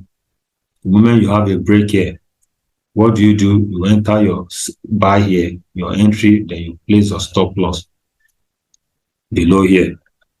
That is number one way to trade all those things. Then there is another way to trade them. When you spot a double top pattern like this, you can wait. As soon as the candle breaks the neckline, the price breaks the neckline, you wait for a reversal. You wait for a retest, either to retest this neckline. If the retest hold here and continue before you enter, or you wait for it to retest. Just wait for a retest.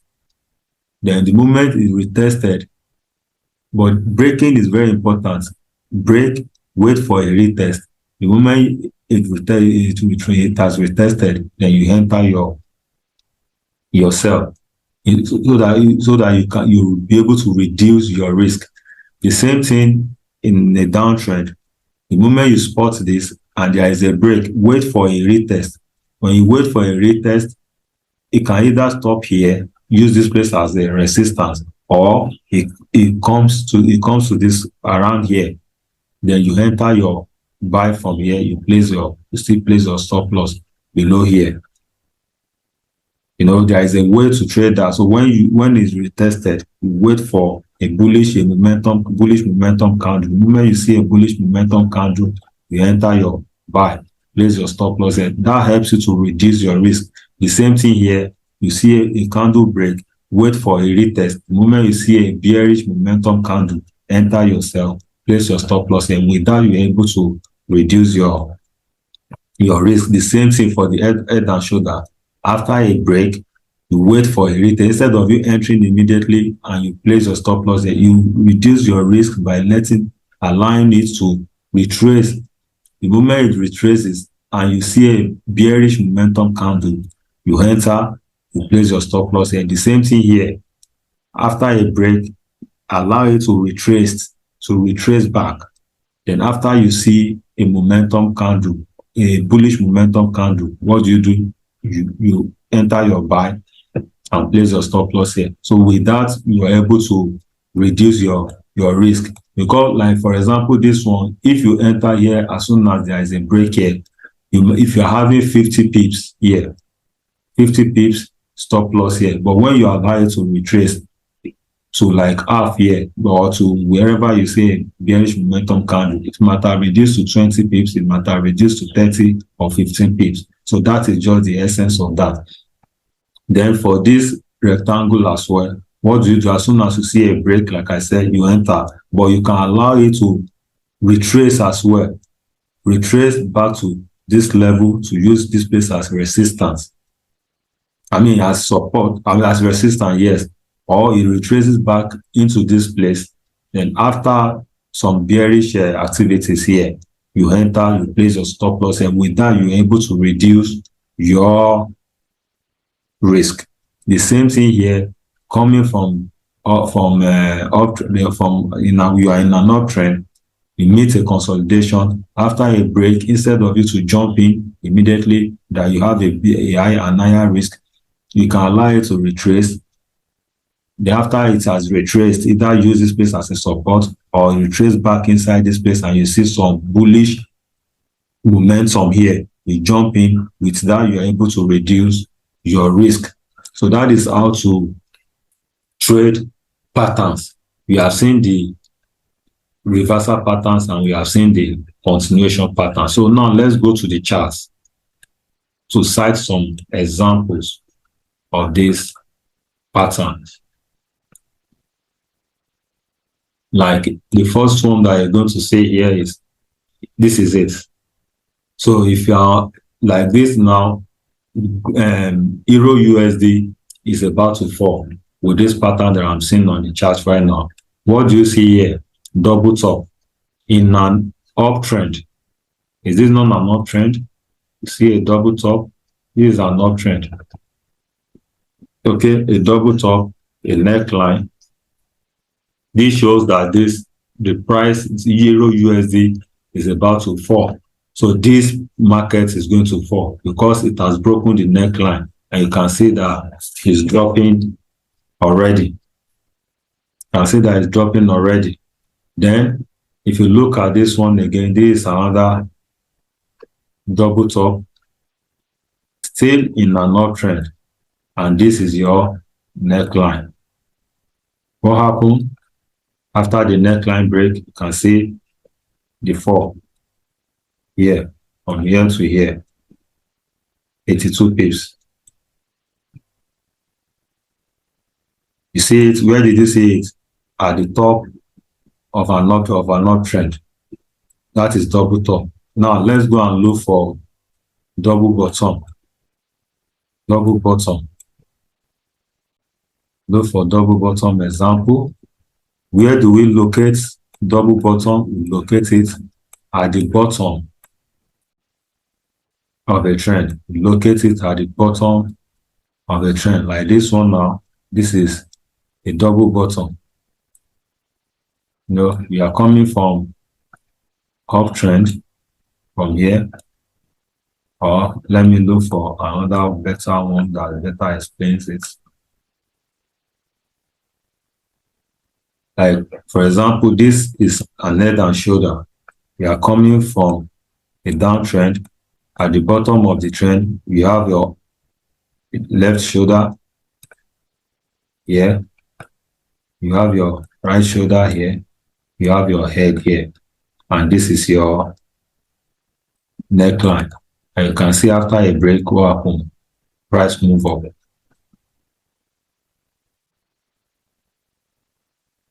You can see this is example of head and shoulder. I believe you still remember while I was my explanation concerning this. So you can watch the video again, that this is inverse head and shoulder. To get my explanation, you can watch the video again. So I'm looking for another one. We have seen double top, we have seen inverse head and shoulder. So I'm trying to look for more of them.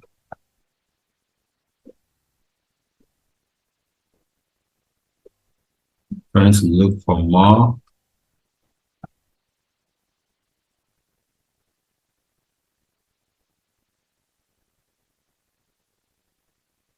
I'm trying to look for more, especially the head and shoulder and double bottom. Same inverse head and shoulder. I'm looking for head and shoulder and double bottom.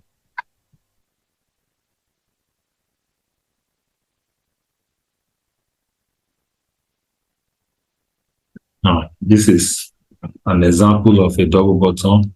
Where did you see it? In a downtrend. What do you have here? A double bottom coming from a downtrend, and this is your neckline. What happened after the neckline break? Although we still have this long tail, this is deceptive kind of. So here, and that is why you see that this price still come down here. So you can watch here, then you can also watch this place. So if you take this place as your neckline, a break, a retest, then a move. If you take this place as your neckline, what happens? This is your break, and that's why you see the move up. You understand? But this is a double bottom, an example of a double bottom in a downtrend. So those are the reversal. Okay, those are the reversal pattern. Then we have seen double bottom, we have seen double top. We have seen double top. Can see that it's moving already because of this reversal here. In an uptrend, then you have this reversal, so it's dropping already. So I'm looking for, this is also, this is an example of head and shoulder.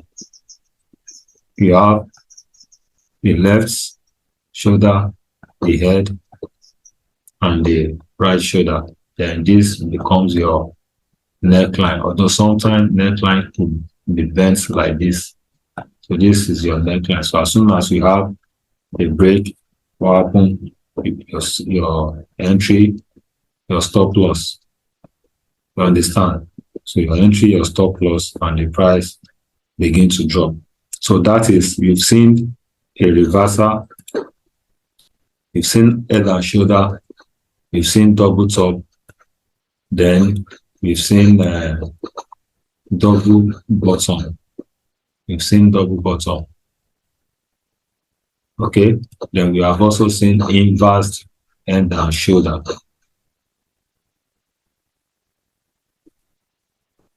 Here is that inverse head and shoulder. We have seen inverse head and shoulder. So that is how you spot them. So anytime you see all those patterns in the market, they are telling you something. They are giving you information on what to do.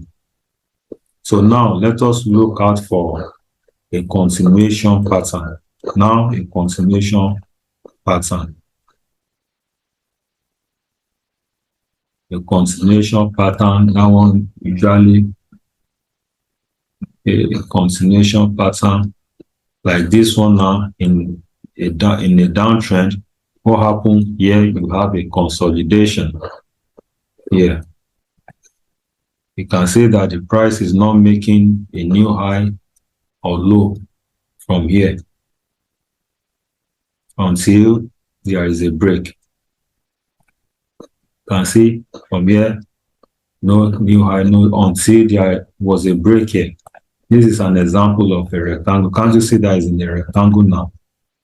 See, the moment it enters this box, begin to consolidate, moving up, moving down, moving on till there was a break here. And what do you have? Continuation. Okay, what do you have? Continuation. So that is an example. So you can spot many of them. All you need to do is just for you to practice very well, for you to be able to spot this, for you to be able to spot those patterns. So they are there everywhere on the chart to give you some information on what you need to do. So when you see them, you're able to spot them and you know how to trade them. They are going to take your trading to the next level. So that is all yes, and there is something that I would like to say concerning all these patterns.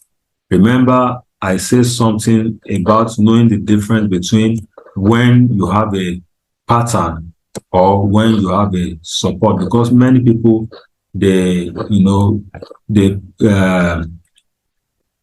let me explain that on the Euro USD, because many people, they mistaken a pattern with a resistance. Like for example, on this AUD USD now, on this AUD USD, if you look at this place, I am not going to take this one for. Some people will take this for double top. Yes, it's a double top. Isn't it? It's a double top. But something like this, I don't take it for a double top, because if you look at how many touches do you have here now? You have 1, 2, and this is the third one. This is not a double top, but this is a resistance. You understand? You find double top or double bottom, in a trend, whether uptrend or in a downtrend, whether in an uptrend or in a downtrend, that particular leg, like this particular leg now, this is where you look for your double top or double bottom. Because what do they do for you? They help you to know whether this particular leg is reversing or is continuing. So you look for your double top only on this leg, and on a downtrend, you look for it only on that leg. But when you are in a downtrend and there is a pullback, you're not looking for double bottom. I don't look at that as a double bottom. I see that as a resistance. But you look for your double bottom or your double top on a particular leg. Like for example, now in this leg now, this is where you look for your double bottom. If you go to lower time frame now, before this guy pull back, you must see a double top here or any reversal pattern. So this is where you look for a reversal pattern, not on this entire leg. This is a resistance, because there is a first touch here, second touch, third touch. This has become a resistance. The price is getting to this place and is being rejected. But you look for your pattern in a leg like this, in a trend, whether in uptrend or in a downtrend. Like for example now, this particular one now, you can't really call this a double bottom. Okay, you look for your double bottom in this leg for you to know whether the price wants to continue or reverse.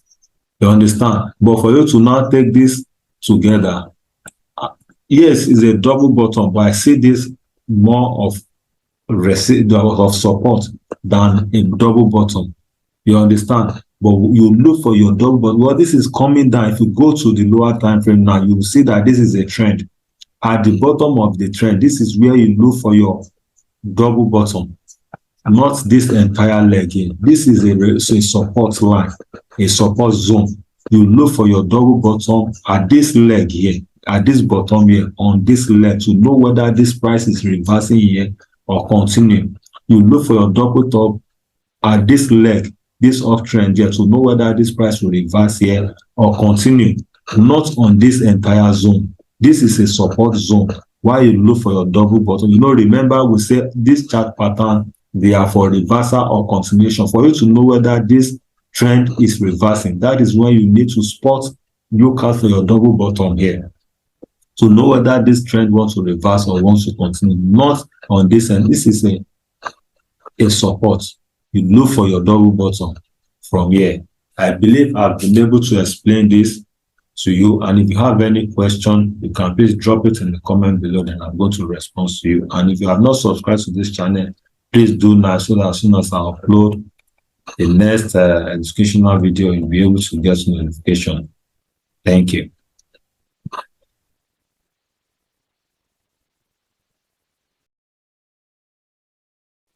Hello guys, welcome to today's training session. And I must tell you that I'm so excited to be here for this training today because of the topic that we are dealing with today, which is entry techniques. Entry techniques. That is, what are the things you need to check out for before you click that buy or sell button? What are the things you need to look out for? But that is very, very important, Then because sometimes your prediction might be right, your analysis might be right. You might know the trend direction. You might know the your point of entry, that is the location to enter. But if your timing of entry, that is when to enter the market, is wrong, you might end up losing your money, because the timing of entering the market is very, very important. That is your execution. Your execution is very, very important. Okay? Like, for example, now, I know many of us might have, experienced this scenario that I want to paint now. Maybe you enter a market for either buy or sell. After you have done your analysis, you have done everything and everything is fine. Then you execute, you enter the market for a buy or a sell. And immediately you enter the market, you just discover that the market or the price just begins to run against you. And as soon as your stop loss is taken out, or as soon as you've blown the account or you have blown the account, then you discover that the price now begins to move in the direction that you have already predicted. Not that at that point, not that your analysis is wrong, not that your point of entry is wrong, but it might be that the time of execution, your time of entry might be the one that is wrong. And that is why you see that as soon as you enter, the market begins to run against you. And as soon as you were taken out, the market now begins to move in your direction. So the timing of entering the market is also very, very important as your analysis. In fact, much more important even than your analysis. You understand what I'm saying now? Your analysis, getting the analysis right is very, very good. You must do that. But what I'm saying that getting your entry, your execution right with the right entry techniques or entry strategies is as much as important as your analysis. That is the point that I'm trying to make here.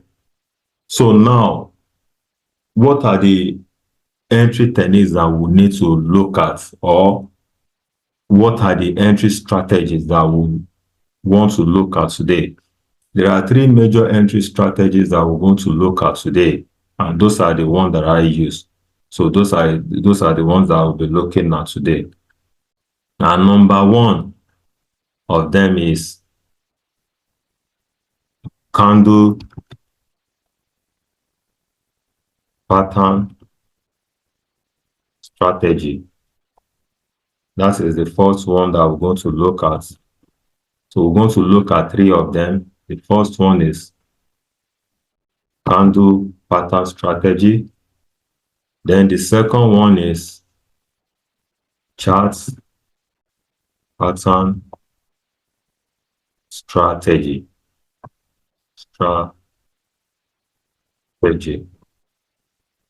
And the third one is counter trend line, counter trend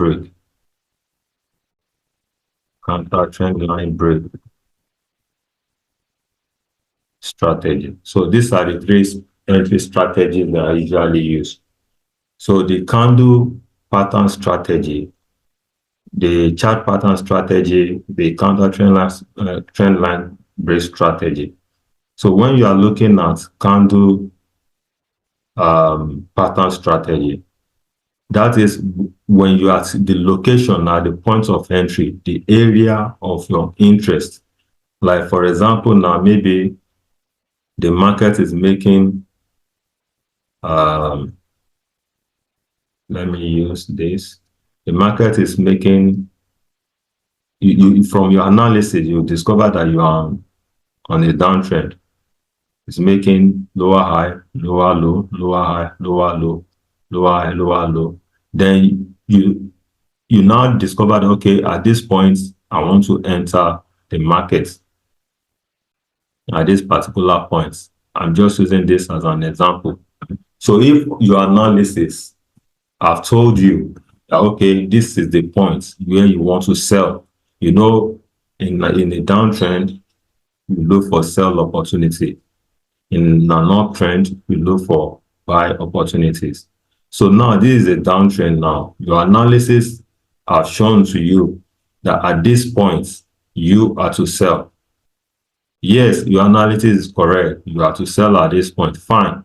But when do you enter? How do you know that it is the right time for you to execute that sell? Everything I've told you, your analysis, the trend direction, the location, everything that you need to look out for, even your confirmation, everything has told you that, okay, at this point, you are to sell.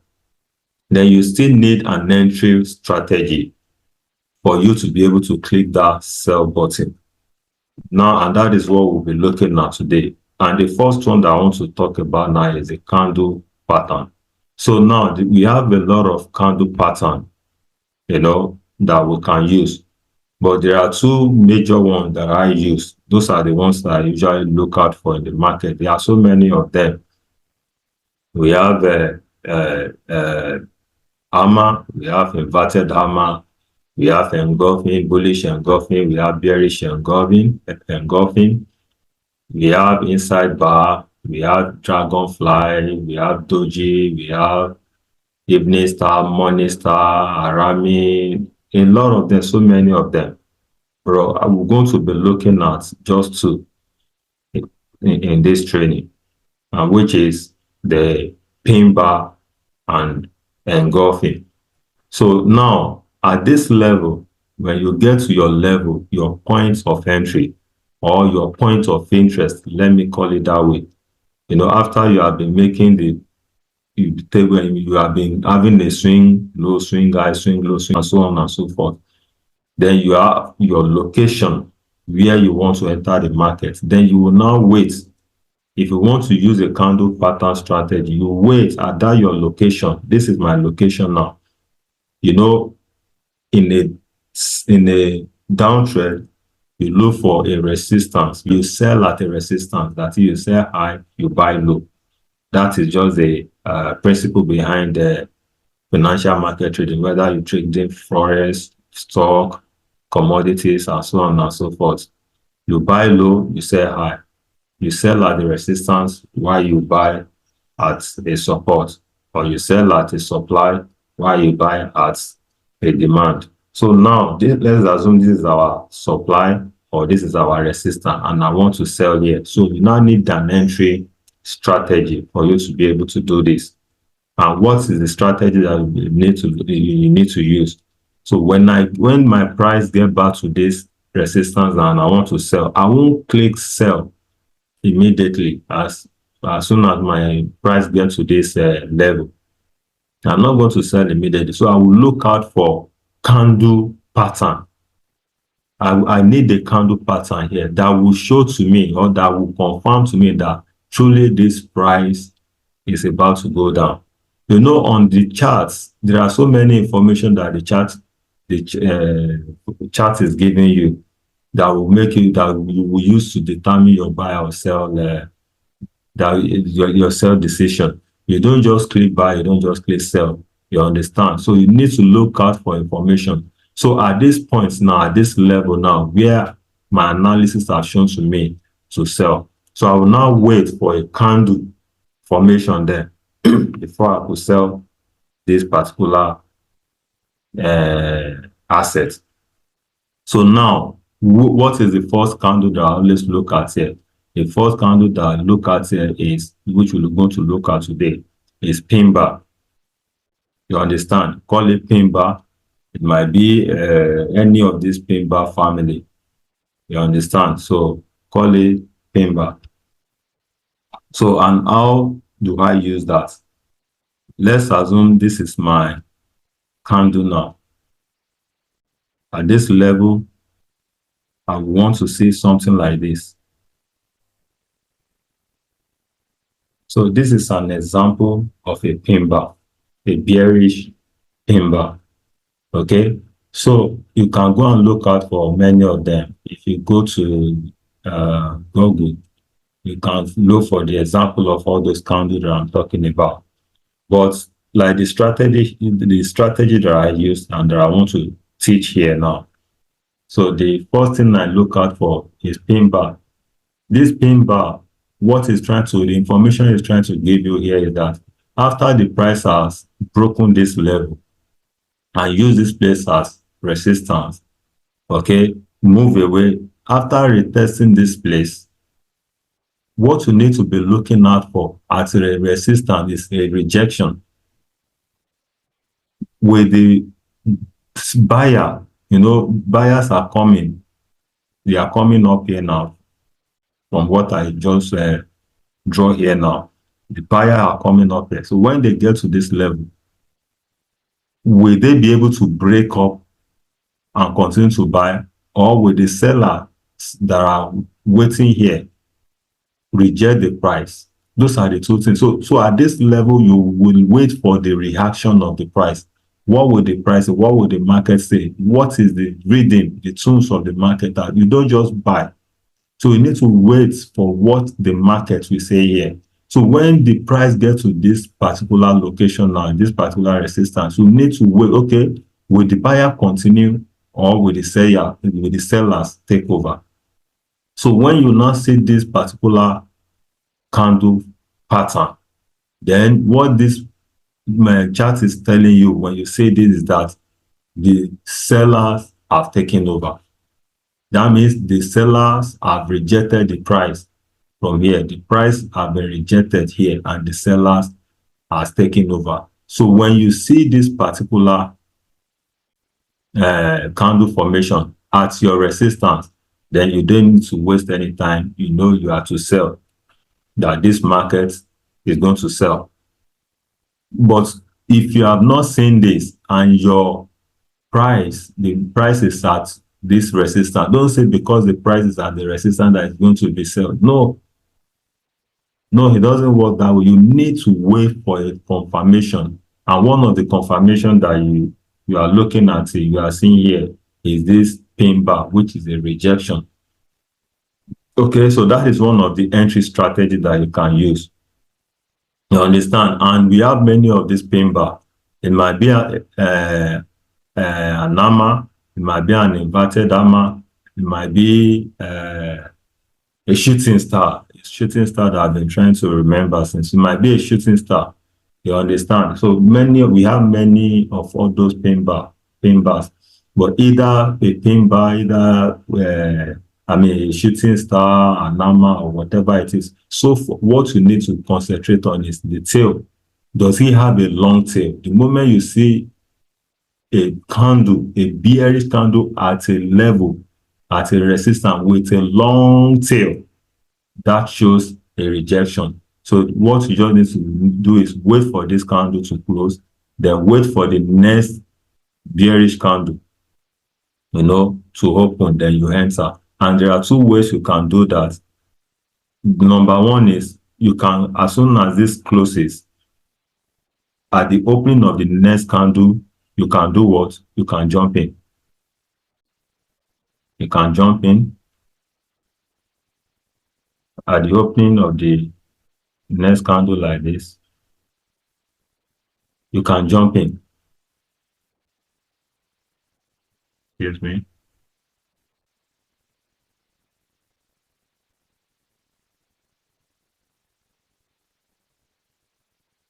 So you can jump in at the opening of the next candle, or you can wait for the candle. That is the first way of entry. The second way is you can wait for this candle to retrace back to 50% of this guy, the 50% of this guy, for you to enter just the middle of this guy, to retrace back to the middle of this guy, then before you enter. So either you enter immediately like this, or you wait for the candle to first of all retrace back to 50% of this guy before you enter. So either way, you are good to go. But one thing is, one give you less risk. Like for example, the first one, if you enter from here, because your stop loss will be here. Let me use myself. I'm just trying to say is from here to here, you have lesser number of pips to risk than when you jump in from here. Okay, so it all depends. They are both the same thing. All you need to do is put your stop loss here. If you enter from here, as soon as the new candle opens, you enter from here, you are right. And if you wait for it to retrace, for you to reduce your risk, you are also right. But one thing is, there is an advantage and there is also the disadvantage. Like for example, if you want to wait for it to retrace now to reduce your risk before you enter, it might just continue to drop. It might not retrace and it will just continue to drop. And if you enter from here and it begin to retrace, that means you have much risk. What if it retrace and eventually break this place? That means you are risking more when you enter here than when you enter from the 50%. That is just the difference between the two. You understand? So in the nutshell, what I'm just trying to say is, when you get to your resistance, when the price gets to your resistance level, try to wait to see the reaction of what the market will say before you jump in. And the reactions you have to look at, one of the reactions you have to look at is the pin bar. You understand? A candle with a long tail. So when you see it, then you can enter. That is one of the signs that the price will drop. Then another one that I'm going to talk about is the for under the candle pattern strategy is the engulfing. So we have bullish engulfing, we have bearish engulfing. But before I go to that, then this is in the bearish scenario now. Now let us look out for a bullish scenario. So in a bullish scenario, we have price moving up like that, and maybe price come back to your location or your point of entry or your point of interest. So what do? You wait. Okay, you wait for the price. You don't just jump in immediately. Wait for the reaction of the price. And what are you looking for in this scenario? You are looking for a rejection from here. You are looking for a rejection. Okay, you are looking for a rejection. And what is that rejection called? It's a pin bar, a bullish pin bar. So we have a bearish pin bar and we have a bullish pin bar.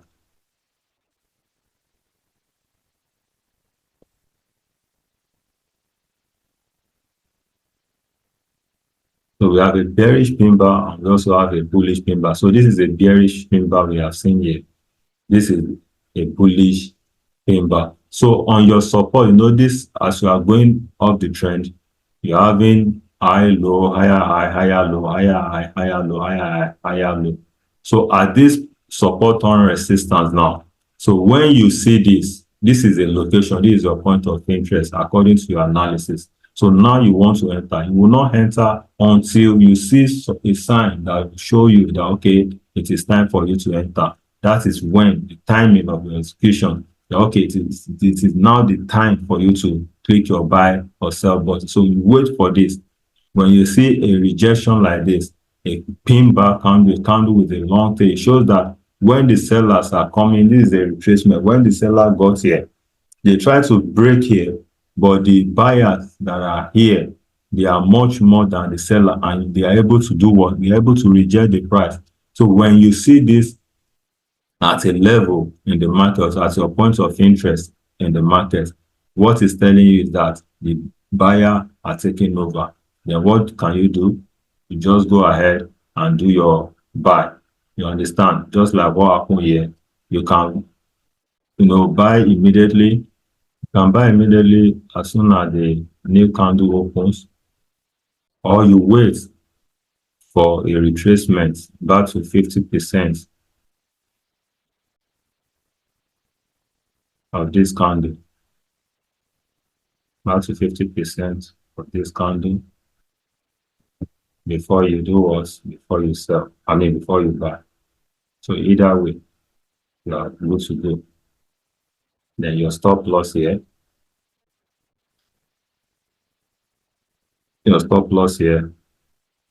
and your entry here. So either your entry here or your entry here. So either way. So you can enter immediately, this candle closes here and the new one opens. Then, or you can wait for it to retrace back to 50% before you enter. Then your stop loss here. So that is the first entry candle pattern strategy that we'll be looking at. Then the second one is called an engulfing strategy. Engulfing strategy. So what the engulfing will do is, when you are in a downtrend like this, and you have a point, according to your analysis, you have a point of interest here, that okay, when the market pulls back to this place, I want to believe first and foremost that I'm not talking to a completely beginner here.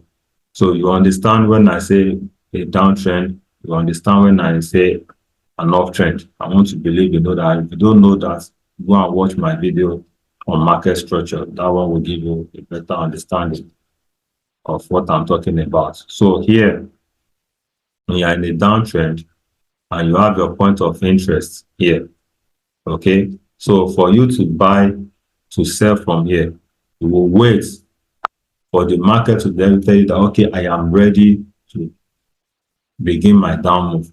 So what do? You wait for this or for something like this.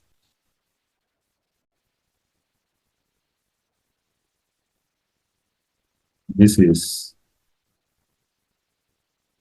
a bullish candle.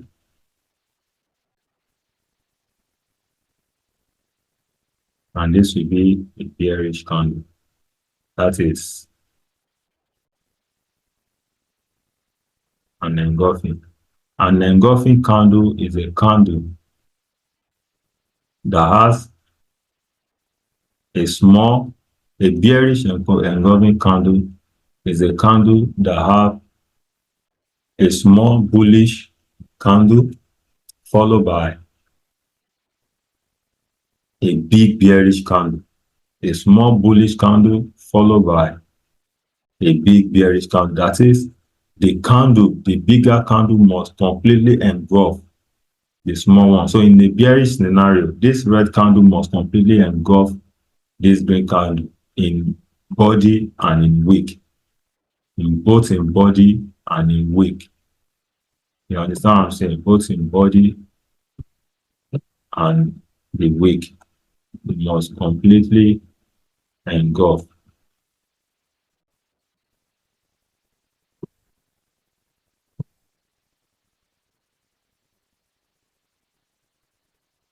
So I'm still going to show us all this on the screen, but I want us to have a perfect understanding first before we go to the screen.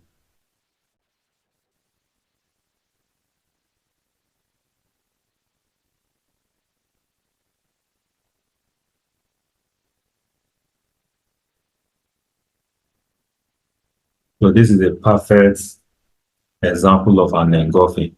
So at your resistance, you might first of all see a rejection. Fine, even if you don't see any rejection, the moment you see this at your resistance level in a downtrend, okay, what do? You know the price, the market has informed you that it's going south, that it's going in the sell position.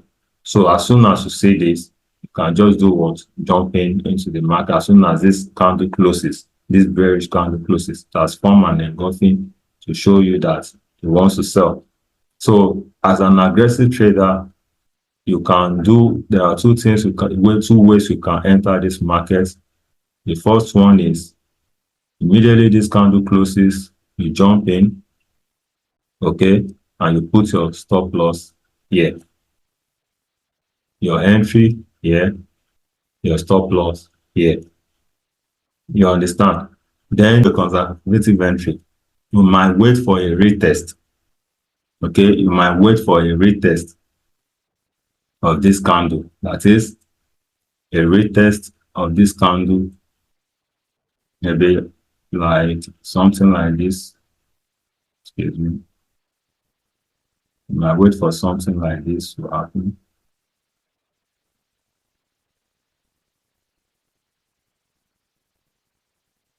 before you enter.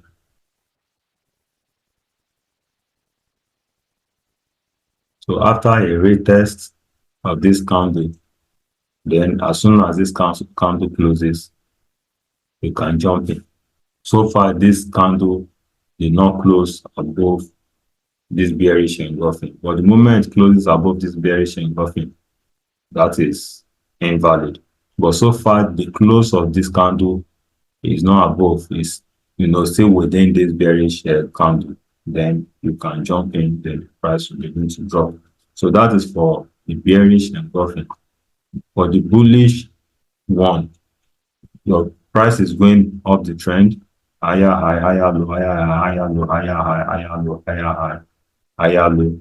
You have your points of interest according to your analysis.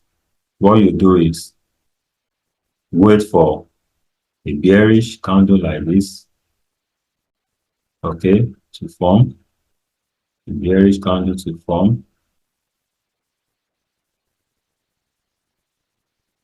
Then a bullish candle.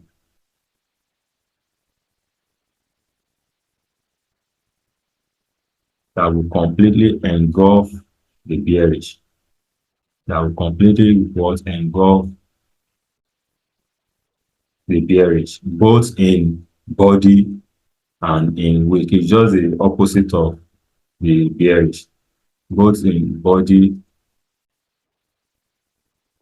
and the wick. Must completely engulf both in the body and the wick.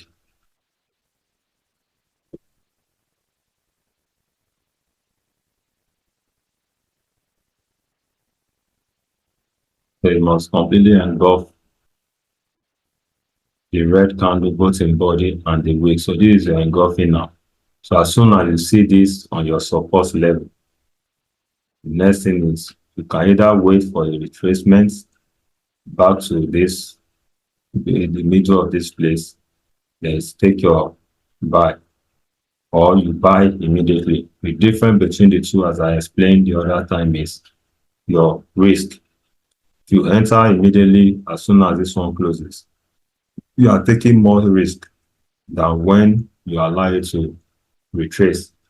So from here to here, if you look at this, from here to here, and here to here, you can see that from here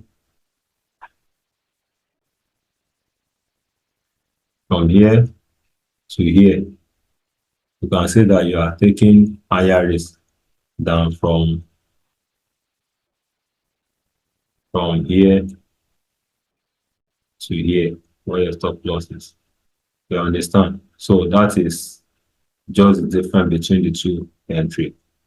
So in a summary, in a downtrend, if you want to enter the market using engulfing strategies, you wait for engulfing to form at this level.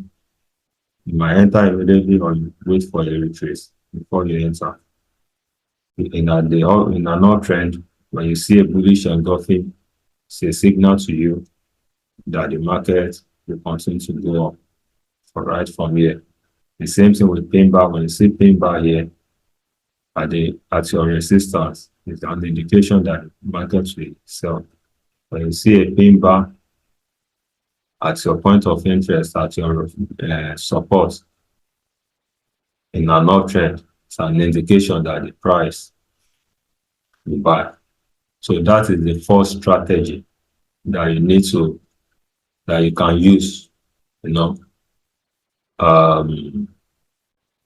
for your entry. So you don't just enter because your analysis say you should sell, or your analysis say you should buy, then you just jump in. No, you need to wait, for a confirmation, whether you use a candle confirmation or chart pattern confirmation or any other confirmation. So this is one of the confirmation that you see that will determines whether you have to jump into the market. So the second one we're going to be looking at is a chart pattern. The chart pattern. So if you don't have so much knowledge concerning chart pattern, I've done a video on that. So you can go and watch that on my YouTube channel. You see the video there. Just look out for it there. So what the chart pattern is telling us is that we want to use chart pattern strategy. That means after you have done your analysis, just like, here we are talking about entry techniques. So after you have done your analysis and you now have a location where you want to enter, the next thing, like I said earlier, is for you to now look at the entry strategy, for you to have a timing entry. Not that you enter, the market will still not move and it will waste your money, your time before it now begins to move. What is the appropriate time to enter? That is why we are looking at all this. So we've seen candle pattern entry strategy. Then we now want to look at chart pattern entry strategy. And there are two major ones that I'm also going to teach us in this training. The first one is double top. Double top. Let me even write them here so that you'll be able to remember them. Let me write it. So the two that we did here, let me say EG, we did pin bar, and the other one engulfing, whether bullish or bearish. Engulfing. Then for the chart pattern, we'll be looking at double top,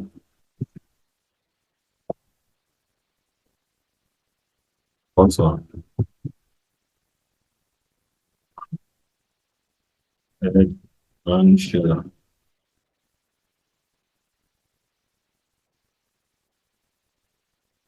Or invited head and shoulder. Double top or double bottom, and two, we look at head and shoulder are inverted head and shoulder.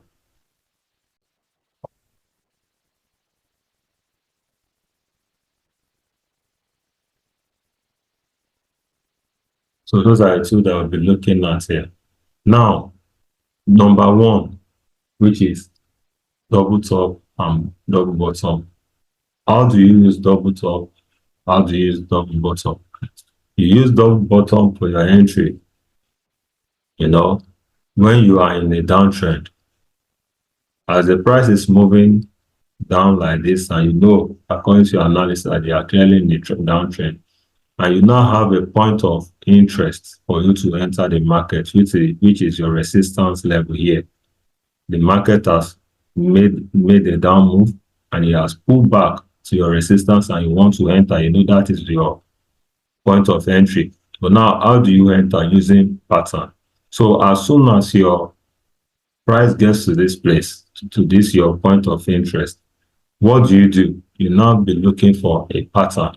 So most of the time, when you might need to go down to a lower time frame. Like for example, if this is your 4 hours now, this is your 4-hour chart.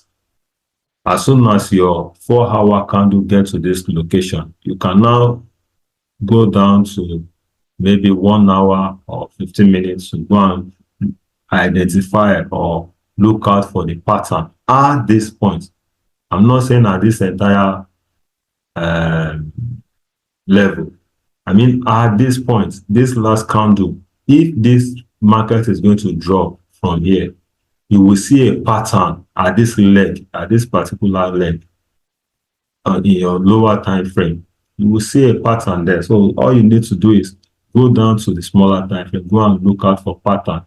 So if you, on your lower time frame, if you see something like this there, you see something like this, then you know you are in for a sell. You understand? At this leg, you see a pullback, then the market try to pull up again, and the price was still rejected here, giving you a double top. What double top means is you have one top here, you have a top here, you have another top here, making what? Making double. So when you see something like this on your lower time frame, then you know the market has confirmed for a sell. Then all you need to wait for is a neckline break. This is your neckline break in a double top and double bottom. So you have your double top, you have your neckline break. So just wait for the price to break this neckline. As soon as the price breaks this neckline, then and closes, and the last candle the moment the last candle closes below this line, then you know there is a confirmation for a sell. So now there are two things you can do there. Then you can either jump in immediately and put your stop loss above here, or you wait for a retracement, just like I explained the other time. If you jump in immediately, you understand, that means you're having a larger risk. So from here to here now, from here to here might give you what? Something like, let's say 236 points now. Let's say 236 points or 2.36 pips. But if you enter from here, maybe after a retracement back to this place, it might give you 1.33 or 133 points. So 230, sorry, even like from here now, this is 94 or 0.94. You understand? If you put it from here to like, yes, you're having 2 point something, 2.03 or 203 points. You understand? So those are the differences. So, but what you need to look at for this level is double top. The first point, the second point. That is when the price tries to pull up, but it couldn't break this previous high. That is, if the price couldn't break this previous high, that's when you say you have a double top. So the moment the price is rejected from here and it breaks, the SMC traders, they will tell you this point a change of character. They call this point a change of character, but I call it a change of trend. So when you see this double top here, that the price is rejected, it couldn't make new high, and it now come down and break this low here. I call it a change of character, a change of trend, but the SMC trader will call it change of character. So the moment you see this, you know the trend has changed from uptrend that is coming from to downtrend. You understand now? And the same thing happened here. The same thing happened here. You are in an uptrend, higher high, higher low, higher high, higher low, and the price gets to your point of interest, your location where you think it's right for you to enter.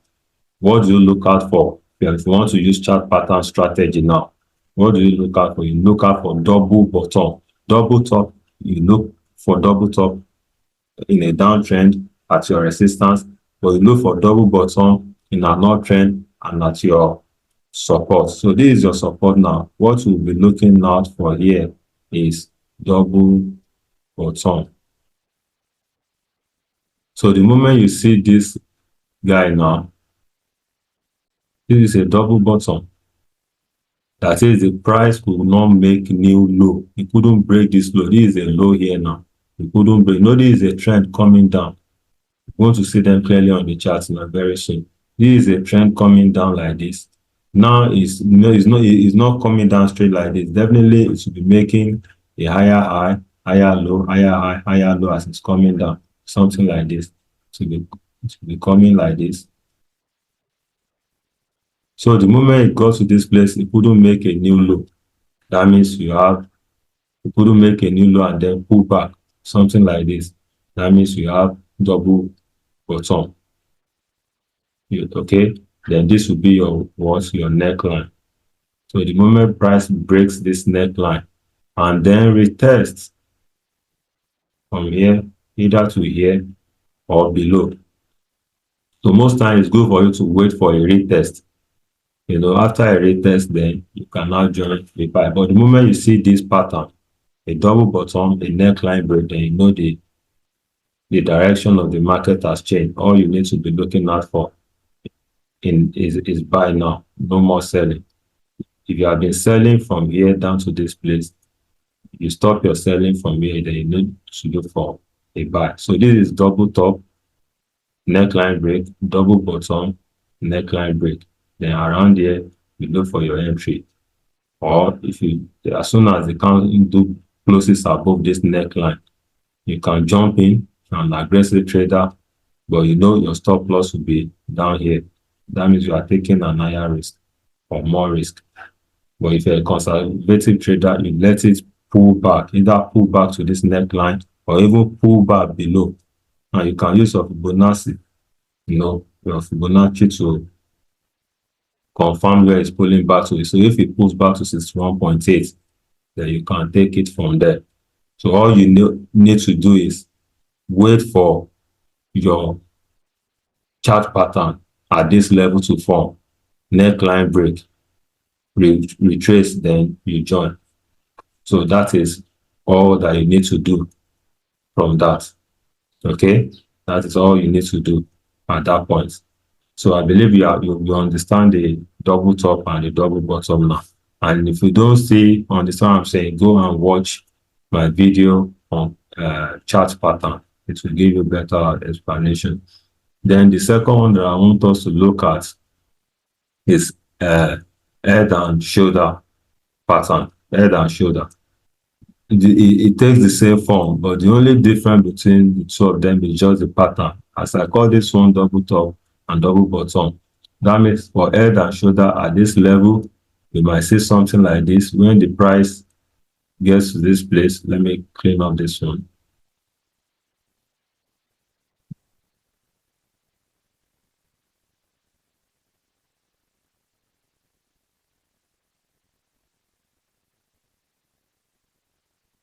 So for head and shoulder, when the price get to this place, you might pull down like this, then break up this place,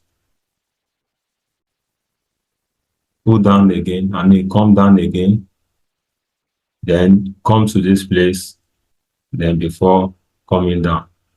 So at this point, what do you have? At this point, you have a neckline break,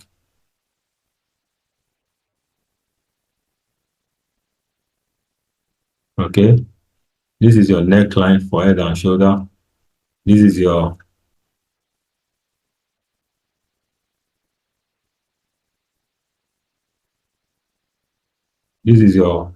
left shoulder, your right shoulder, and this is your head.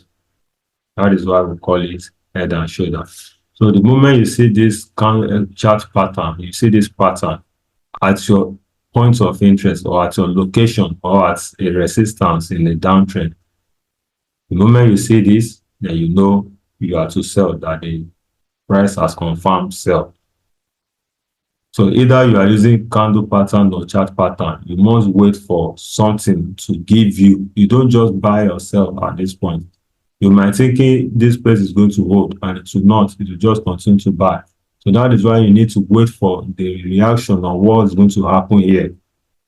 Whether you want to see a candle pattern that will tell you the price wants to come down, or you want to wait for a chart pattern. So if you are waiting for a chart pattern, when you see this, this head and shoulder, then you know, okay, you have to sell. Or you see double top here, then you know you have to sell. So when you see this pattern forming, all you need to do is let it break the neckline. Yeah, as soon as this right shoulder, it must form the left shoulder, the head, the right shoulder. So as soon as it forms the right shoulder, then let it break. The moment, because it might not, if it doesn't break this neckline, that means the pattern has not completely formed. You must wait for the pattern to completely form before you can say you want to sell or buy. So not until there is a neckline break here, this pattern has not completely formed. If this pattern, this price gets to this neckline and it pulls back from here, it might end up breaking this place and continue to go up. But as soon as it breaks this neckline, at least 70 to 80% of time, you will know it's going to drop. This price is going to continue dropping. So this is the second pattern that I usually look out for. The first one is top, double top, or head. The second one is head and shoulder. Then in an uptrend, I have this going up, going up, going up. Then after a retracement, at my location here or at this point of entry, I'll be looking for, so in the downtrend, you'll be looking for double top and double bottom. Okay. Then in the downtrend, you'll be looking, an uptrend, you'll be looking for inverse head and shoulder or double bottom. And also, if at this point in time, you can see, if you see this pattern here, either double top or double bottom, either double bottom or head and shoulder, inverse head and shoulder, here is an indication that this price wants to pull back from here. You understand? But because I like to trade in the direction of trend, that is why I use this method. Normally, your double bottom or inverse head and shoulder, usually look for it at the bottom of a trend to show that the trend wants to reverse. You understand? So if this trend wants to reverse now from here, you might see double bottom, you might see inverse head and shoulder. But in a trend continuation, you see it here. But in a completely trend reversal, look out for it here. So if you see it here, you can begin to buy from here. If you don't see it here, then you know the trend is still continuing, because if you have the break of structure here, that means the trend still continues. But if you see a chart pattern here, then you know there might be a reversal that you can buy. So now let's look at the uptrend now. So we have high, low, higher, higher, low, higher, higher, low, higher, higher, low. Then at this point now, you don't just buy immediately. You wait for your chart pattern to form. And all this thing that I'm talking about, is better you look out for them on higher time frame, starting from 4 hours upward. That is where they are more, reliable. If you are looking for chart pattern on 15 minutes, it might not be as reliable as seeing them on higher time frame. So at this point now, if you see your chart pattern here, whether double bottom, or you see, okay, like we have talk about double bottom. Now we are talking about head and shoulder. So if you see your head and shoulder here, that is something like this, inverse head and shoulder. maybe the price pull up here, come down, pull up again, come down, then now break. So if you see this one anywhere on the chart at a level, then you should know you have to do what. So if you see something like this, then you should know you have to do what, you have to buy. All you need to do is just make sure you wait for a neckline break. This is your left shoulder, this is your head, this is your right shoulder. Just wait. The moment the right shoulder is formed, wait for a neckline break. Waiting for a neckline break is very, very important, but that is when the formation is completed. So as soon as your candle closes above this neckline in the downtrend line, you know, this is your, if you go to lower time frame, this will be a downtrend. So as soon as you see it at the end like this, forming this head and shoulder, then you know you want to continue, that this market will continue to buy. And also, if you see head and shoulder from here, maybe you see this head and shoulder now at this top here, you know the market is making an up move there. But at the top of this trend now, if you see head and shoulder here, then you should know the market is ready to sell. But the selling will not be a counter trend. You understand? That is why I'm using this one as an example, so that you can know that you have to trade in the direction of the trend. So this is my pullback here. From here to here is my retracement. So for me to know this price want to continue, so if I see a chart pattern here, that is when I will now jump in that, okay, my uptrend still continue. So in a nutshell, when you're in a downtrend and your market pull back to a resistance, look out for a chart pattern or a candle pattern before you continue to sell. In an uptrend, where after a pullback, look out for a chart pattern or a candle pattern before you do what? Before you continue to buy. And at the top of the trend, at the top of an uptrend, if you see a chart pattern, either a double top or head and shoulder, you can sell. At the bottom of downtrend, if you see an inverse head and shoulder or double bottom, you can also buy. So that is how we use pattern, chart pattern and candle pattern for entry. So you don't just jump in at a level that, oh, because of the analysis, the market will drop from here, then you just jump in as soon as the price gets to that place. No, you need to wait for confirmation. If we are talking about waiting for confirmation, these are the confirmation we wait for to say before we jump into the market. So I believe we all understood that, or we all got that. So the last one that I'm going to talk about now is the counter trend line. That is the last strategy I use. Counter trend line. So as you are in a downtrend now, the market is making higher, lower, high, lower, lower, high, lower, low, lower, high, lower, low. So when the market pulls back to your location like this, to your level, what you need to do is just draw a trend line that will touch at least 2 points. You know, normally you're supposed to, you're in a downtrend, you draw your trend line from here to here. You understand? That is your downtrend line. But if you now want to draw a counter trend line, that means you draw it against the normal trend line. So this is my counter trend line now. So now with these strategies, what do? You wait for the market, the price to break this counter trend line. You know you are in the downtrend. This is your counter trend line. You wait for the price to break it. As soon as the price break this counter trend line, that is your first confirmation. Then you now wait for it to break this structure that will confirm to you, because sometimes it might break this trend line. If it doesn't break this structure, there is no change of trend. There is no change of character yet, because it might retrace back to this place and give you double bottom here and start to buy again. But as soon as it breaks this structure here, that is a change of trend or change of character. Then you now wait for it to pull back. After a retracement, then you see some bearish movement here, or you use Fibonacci, or you use candle formation here, then you can now begin to sell.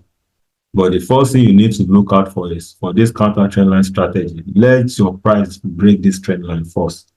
Then after that, let it retest or break the next structure, then let it retest before you sell. The same thing in an uptrend. You draw this in an uptrend, you are expected to draw your trend line like this, but your counter trend line will not come this way. Just try and pick two words.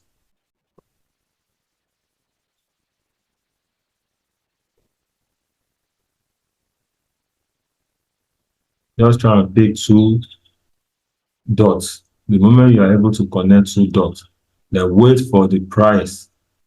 Let me use one for just for clarity.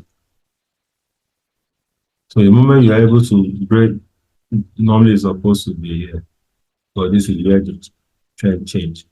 So the moment you're able to break this particular trend line from here now, and you're also able to break this structure here to give you a change of trend, then all you just need to do is wait for the price to pull back.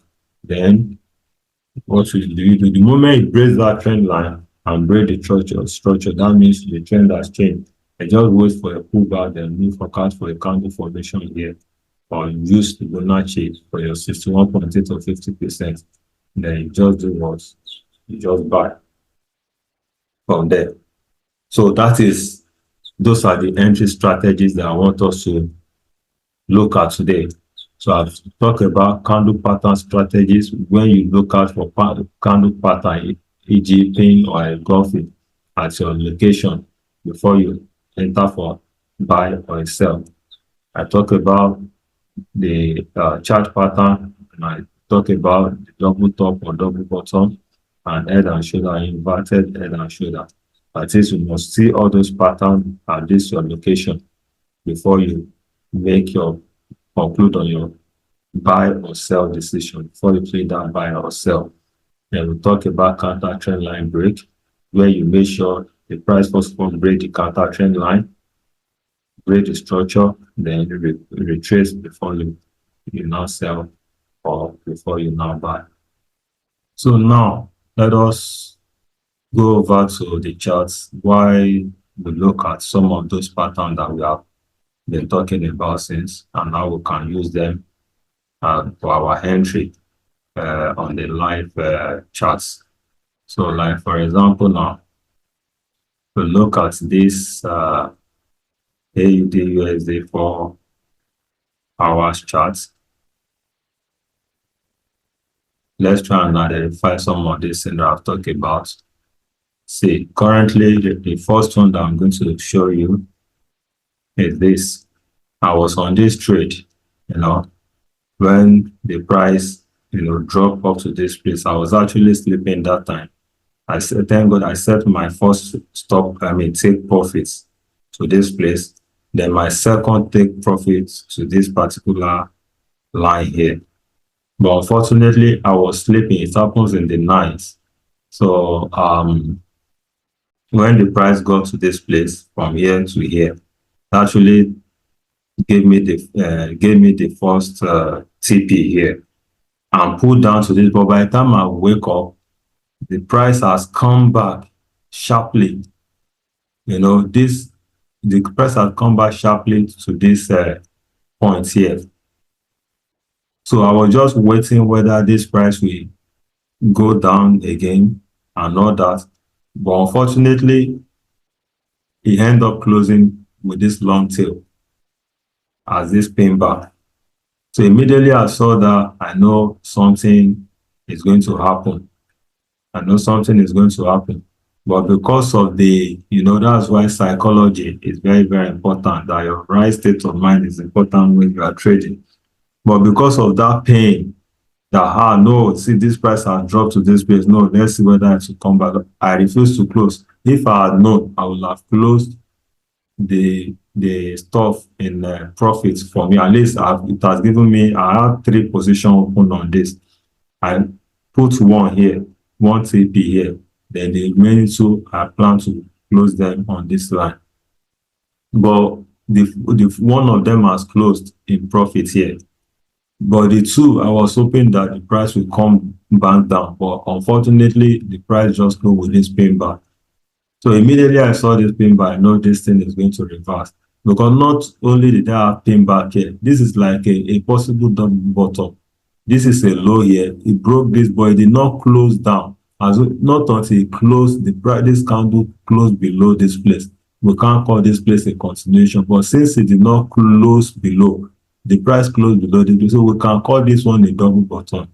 So when I saw this, I know this price is going to be, but because of the greed and all that, I didn't close it. I was hoping that it's going to continue down the downward move and all that because of my analysis here. But unfortunately, by the time the next candle will close, it closed bullish. That's when I know that I've lost the stuff. You understand? So what I'm just trying to tell you is that anytime you see something like this is a first low, this is the second low, this is like a double bottom. You should know you're going to have a reversal. This is a downtrend. You remember what I was teaching earlier. This is a downtrend. Now getting to this place, we have a point here, we have another point. It couldn't break lower. Then that's not the only thing. We also have a rejection candle, which is a pin bar. So this is an indication, all indication that this price is going to reverse from here. And what do you have? This is a double bottom now. This is your neckline break. What happens? The price breaks this place, pull back, then it continues to move. So this is a clearly example of a double bottom in a downtrend. If you understand, then this is a clear example of a pin bar in a downtrend. Okay, and now after we have a downtrend, what do you have here? We have an engulfing here, a bullish engulfing.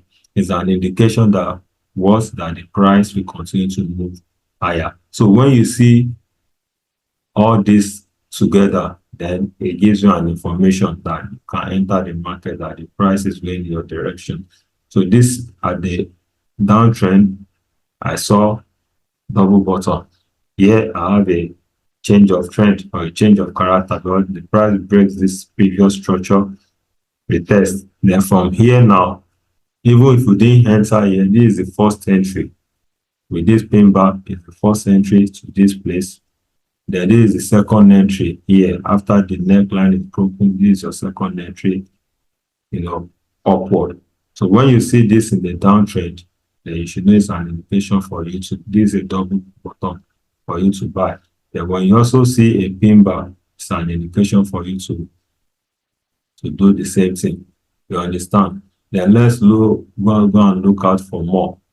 This is double top now. If you look at this price is moving in an uptrend here. But all of a sudden, it gets to this level here. And the price begins to do what? Begin to pull down. But before it change the direction, what do you see? You see a double top from here. If you go to 1 hour, you will see it clearly.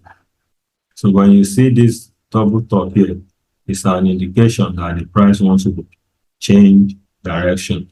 You can see this is double top and this is neckline. So as soon as this neckline breaks, what do you have? The change of trend, and you can see the way the price has been moving down. So when anywhere you see this, especially on the higher time frame, then you should know the trend is about to change. So if it breaks the trend line, this is your double top, this is your neckline. Breaks the trend line and closes, then wait for it to retrace. But in a situation whereby it's not going to retrace, you will have known that this is where your lower time frame comes to play. If it's not going to retrace, you can go to lower time frame to see what is happening at this particular neckline. If it's not going to retrace, you will know, so that you can. But the most important thing is it must complete the formation by breaking the neckline. So that is the second one. Let's see whether we can see head and shoulder. So what we have here is an inverse head and shoulder. You can see this is a level. You understand? I have a counter trend line here, but it fake out the counter trend line, not close below if you look at it on our time frame. Because I know when this happened, that's why I'm telling that. So when they got to this place, they gave me left shoulder, a head, and the right shoulder. This is my neckline. And you can see as soon as it breaks the neckline, what did you see? Breaks the neckline, it retested, then continue to move with an engulfing. And this is a perfect example of an engulfing. You understand? At this level, you have a small candle, you have a bigger candle that completely engulf this. So after that, what do you see? You begin to see the stuff moving on. So we have seen an engulfing, how it works from here. We've seen inverse head and shoulder. This is another engulfing too. So when the price was coming down here with this small one, but this is not a complete engulf. This one did not completely engulf this, but this is still an engulf. But this is a perfect example of an engulfing. So the small candle, the bigger candle, completely engulf this, and the price begins to move. So when you see this at a level, don't joke with it. It's going to move in the direction of that engulf. This is a bullish engulfing. So you can say this is also a bearish engulfing, but this one is not at the level. But if you want to join it together with this, you can say you have a double top here. The price is in the downtrend. This is the perfect example of the one I gave earlier. You have a double top, okay? You have the neckline break. It breaks it. Let me draw it very well. Double top, neckline break, and it retested. What did you see? A sell. So when you see this formation now, double top, neckline break, a retest, then you see a drop. Then for you to turn again, give you another pattern, head and shoulder. So those are the things that you need to be looking out for in the market. Look out for your pattern, you look out for your candle pattern, you look out for your chart pattern. And also, if you look at this place now, this is a typical example of counter trend line. You know, we talk about candle pattern, talk about chart pattern, and talk about counter trend line. This is how to use your counter trend line. This is in the downtrend right now. Now the market is doing what? Retracing. So for you to know whether this market now will continue after the retracement to continue to sell, you draw your counter trend line. We are in the downtrend, but it's retracing now. So you draw your counter trend line to make sure you have to at least 2 or 3 points. So at least 2 points. So the moment you're able to get it at least 2 points, you use it to draw your counter trend line. The moment you draw it just the way I draw it now, then you wait for the price to break this counter trend line. You can see that here the price did not break it, it touched it here. Then even from this point, you can see that even from this point, the price touched that trend line, but did not break it, so it moves up here. But after that, it breaks it. So since it has broken it now, we now need to wait for it to also break this structure here. We need to wait for it to break this structure. If the price is unable to break this structure, then there is nothing we can do than for us to do what? For us to wait.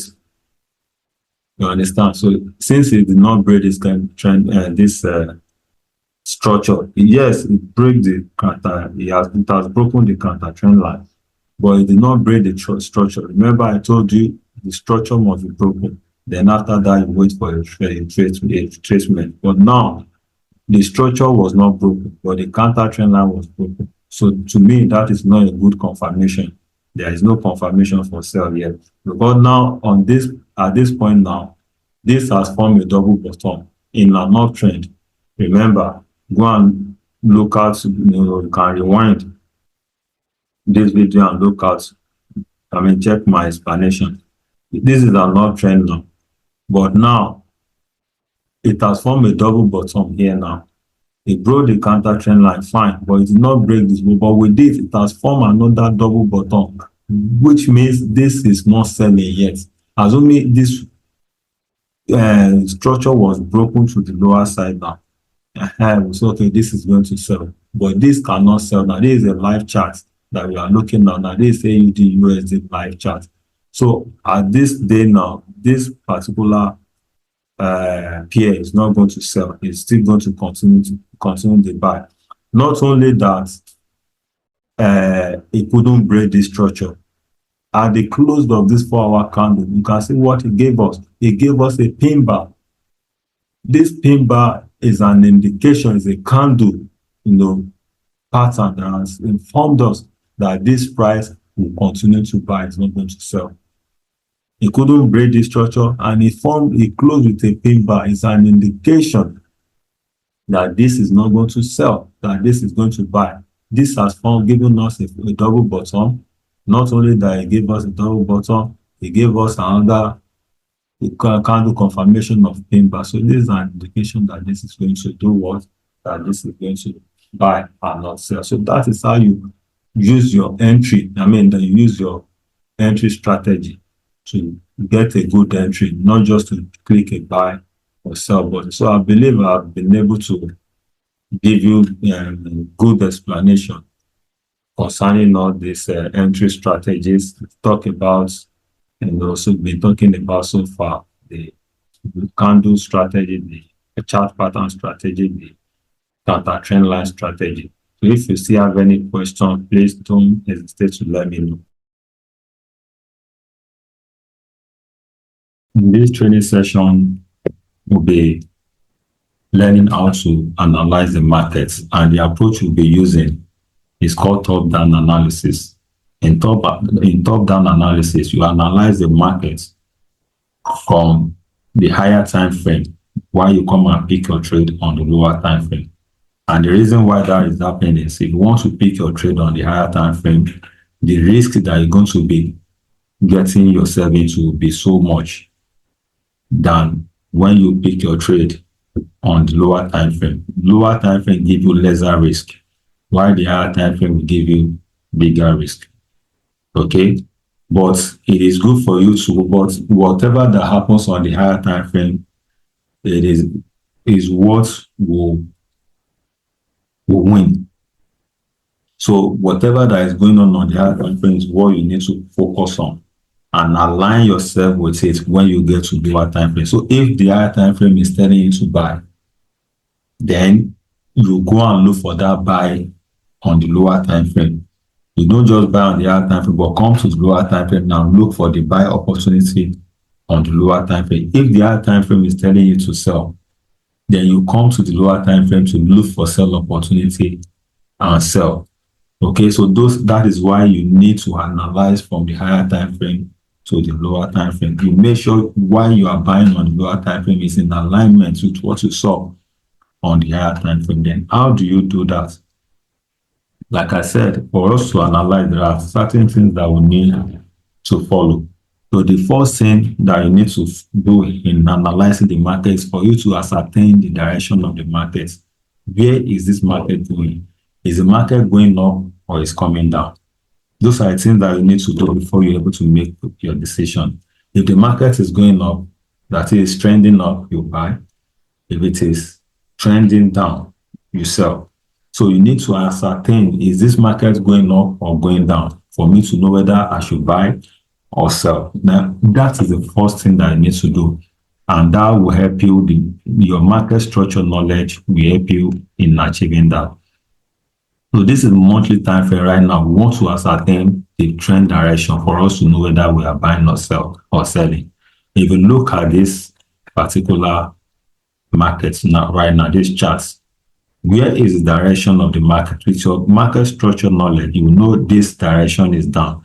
Because if you look at it from here, the market starts from here, low, higher highs. Then it comes back to this place and give us a low. It broke this particular low. So this one now become a low. Then it give us a lower high, a lower low, lower high, lower low, lower high, lower low. Okay, so if you look at the direction, the way the price, you can see that we're in a downtrend.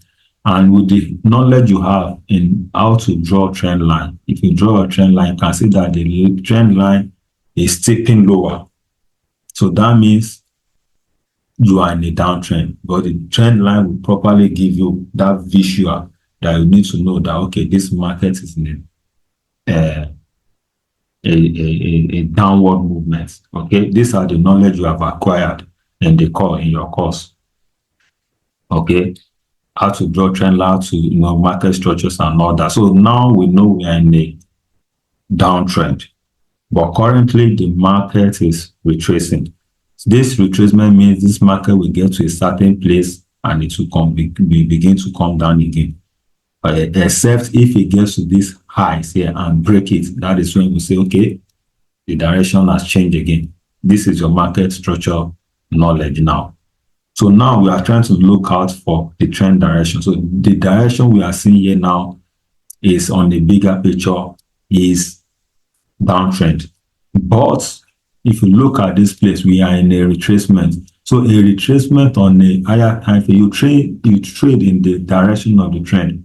But a retracement on the higher time frame might give you a trend, a good trend on the lower time frame. That is why we can't say, okay, we need to wait for this retracement to complete before we begin to sell again. No, you can go to a lower time frame to see a trading opportunity as this market is retracing now.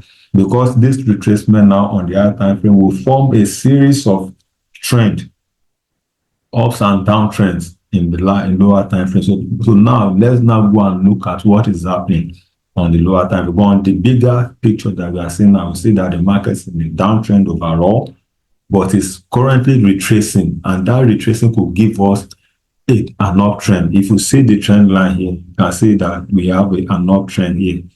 So let's now go and check. This is what you do in your analysis.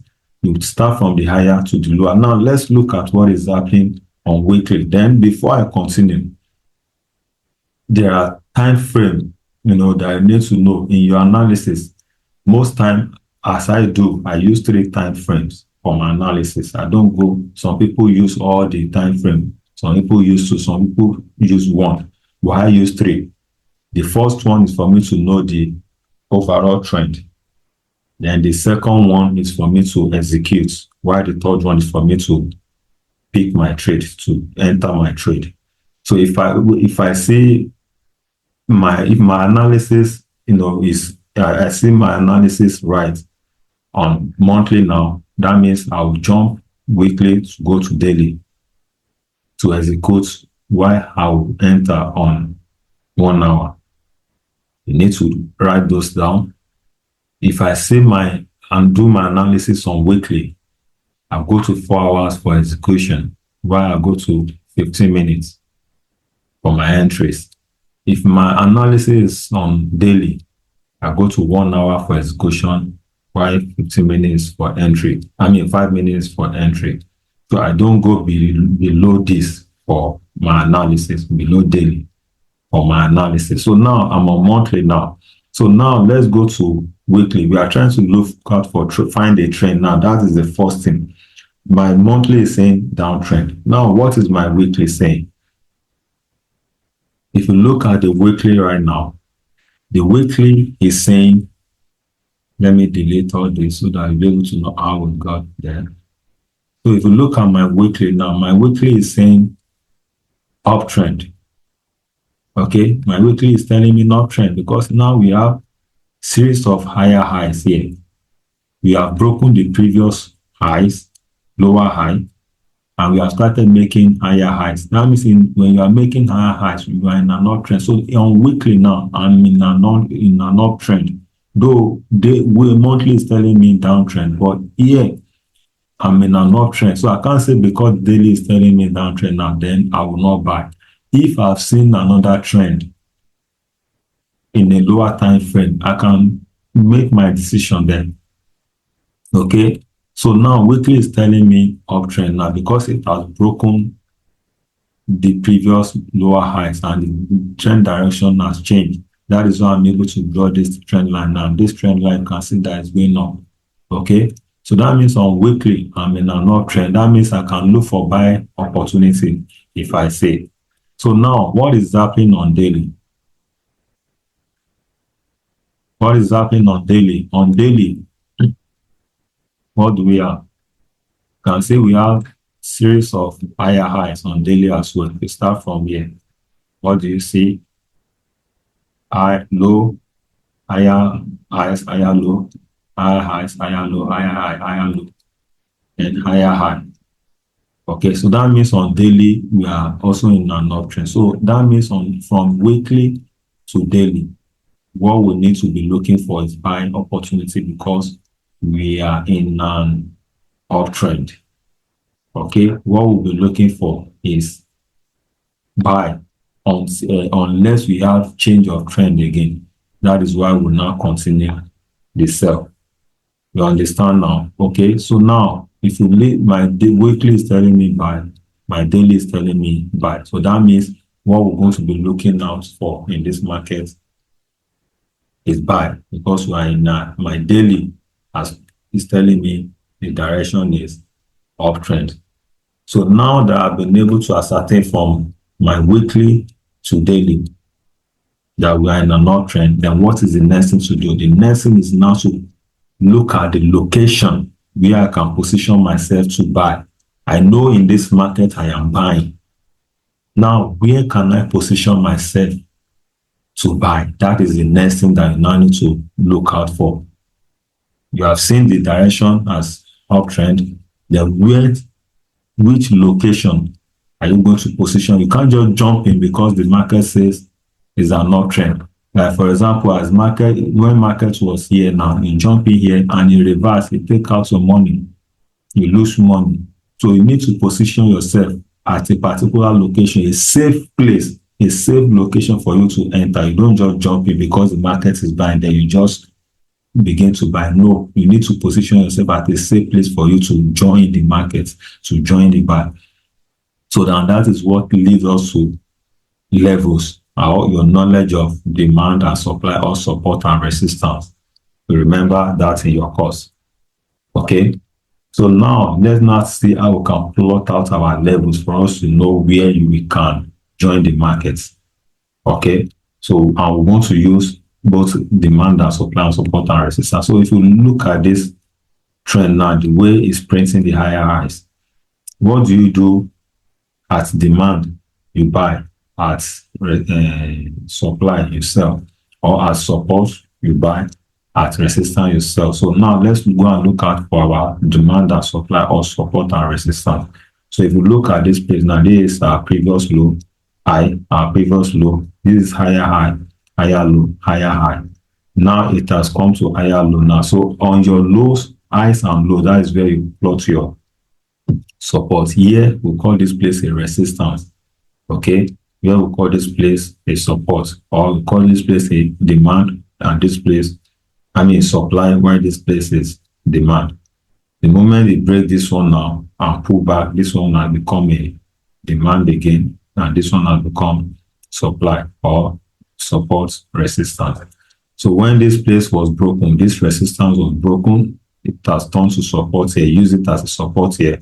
So in that case, you can draw your lines here, okay, as a place to watch. It has broken the resistance and is using that as a support. So you can look at this as if you're a support and resistance, you look for your buy and support. And if you're a demand and supply, trader, you look at your buy, look for your buy at a demand. So this is our support and our resistance, the support now, and our demand. So that means at this level now, this is where we're looking for our buy. If you practice very well, you're going to understand. So we'll be looking for our buy at this place now, because this is a support. This is our support now. This is our support level. So we are looking for buy right now. So to draw another support level now, this is another support level that we can draw. Your low, your previous low is your support level, while your previous high is your resistance level. Just take it like that. Okay. So this is another demand level now that we can draw.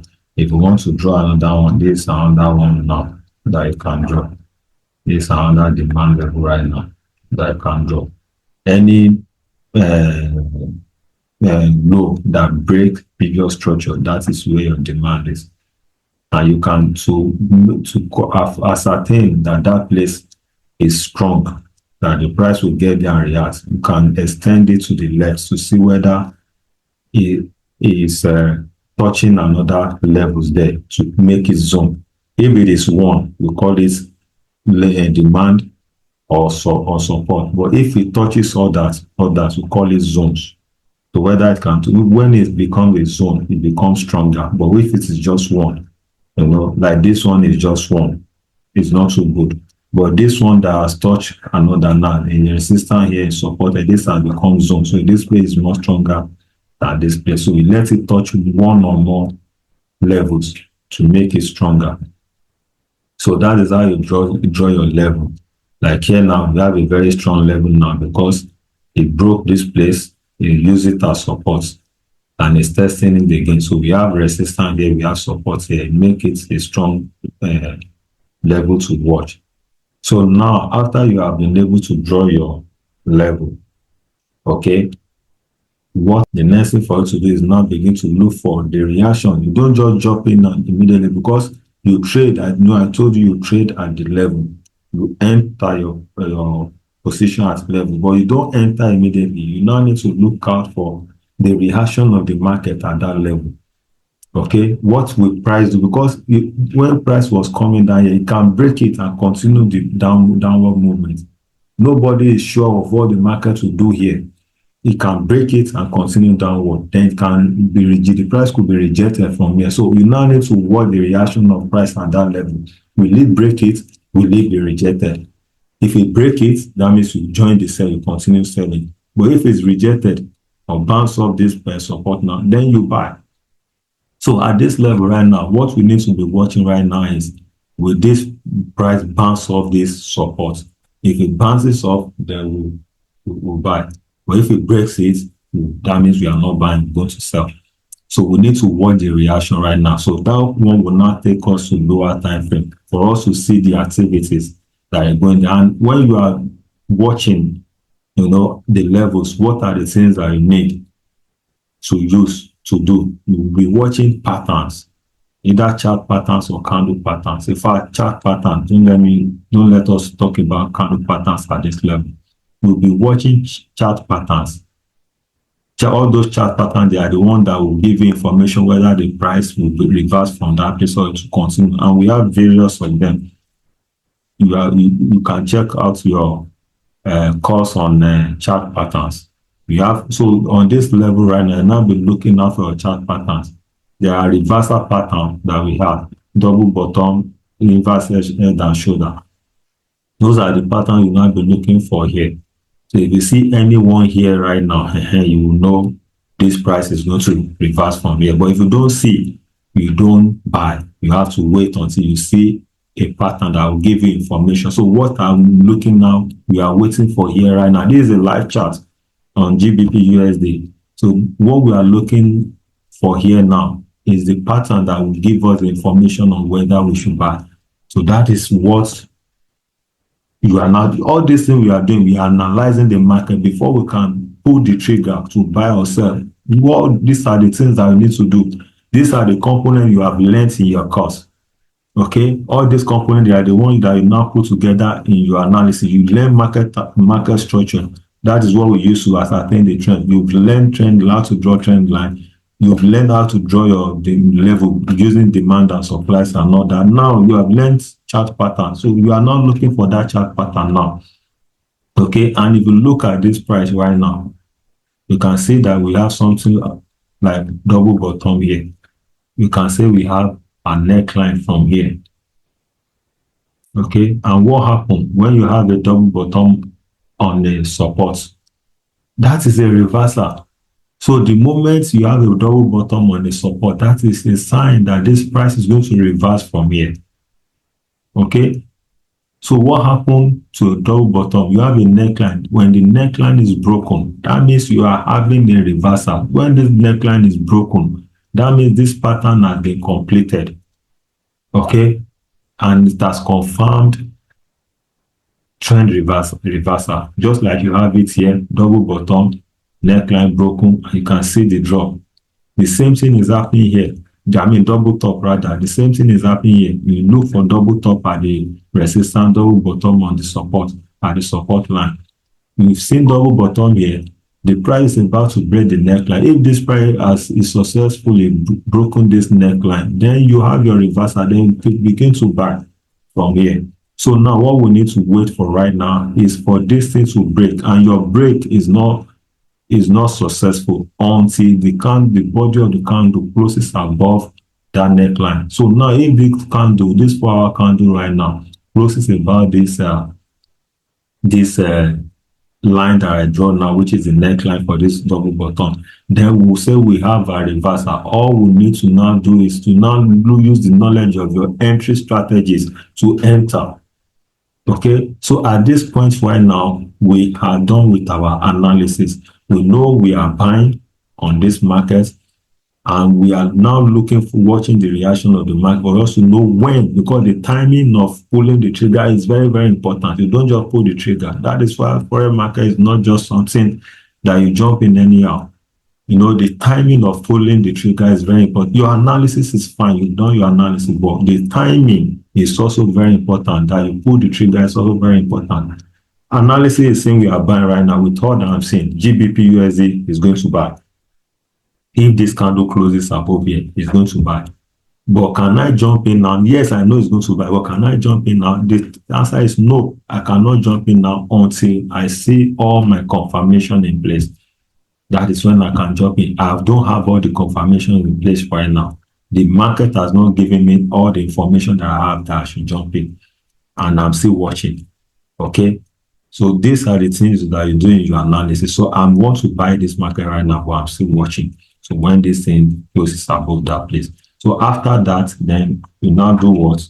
You now enter the market. So that is what you do in top-down analysis. And what do you use to enter the market? If this one closes right now above here, the retracement, you use your candle, and that's where the knowledge of candle, pattern now comes in. There is difference between candle pattern and chart pattern. Chart pattern is one that gives you the trend continuation, trend direction, reversal. Candle pattern will tell you what they are doing, the market makers are doing at that particular time. Are they ready to move? The chart pattern is telling us, okay, we are about to reverse from here. We can't go lower again. We want to move the price higher. Okay? But when are we going to move the price? Nobody knows. It's that candle that will give you the information that the price is about to move. So if this completes now by closing above, you'll now be looking for a candle that will tell you it is time for you to jump in. That is all that you do in analysis. So you don't just buy or sell. You put all those components you have learned together for you to make your decision on when to buy in the forex market. I believe I've been able to put justice to this. If you have any question, just drop it in the comments below and I will respond to you.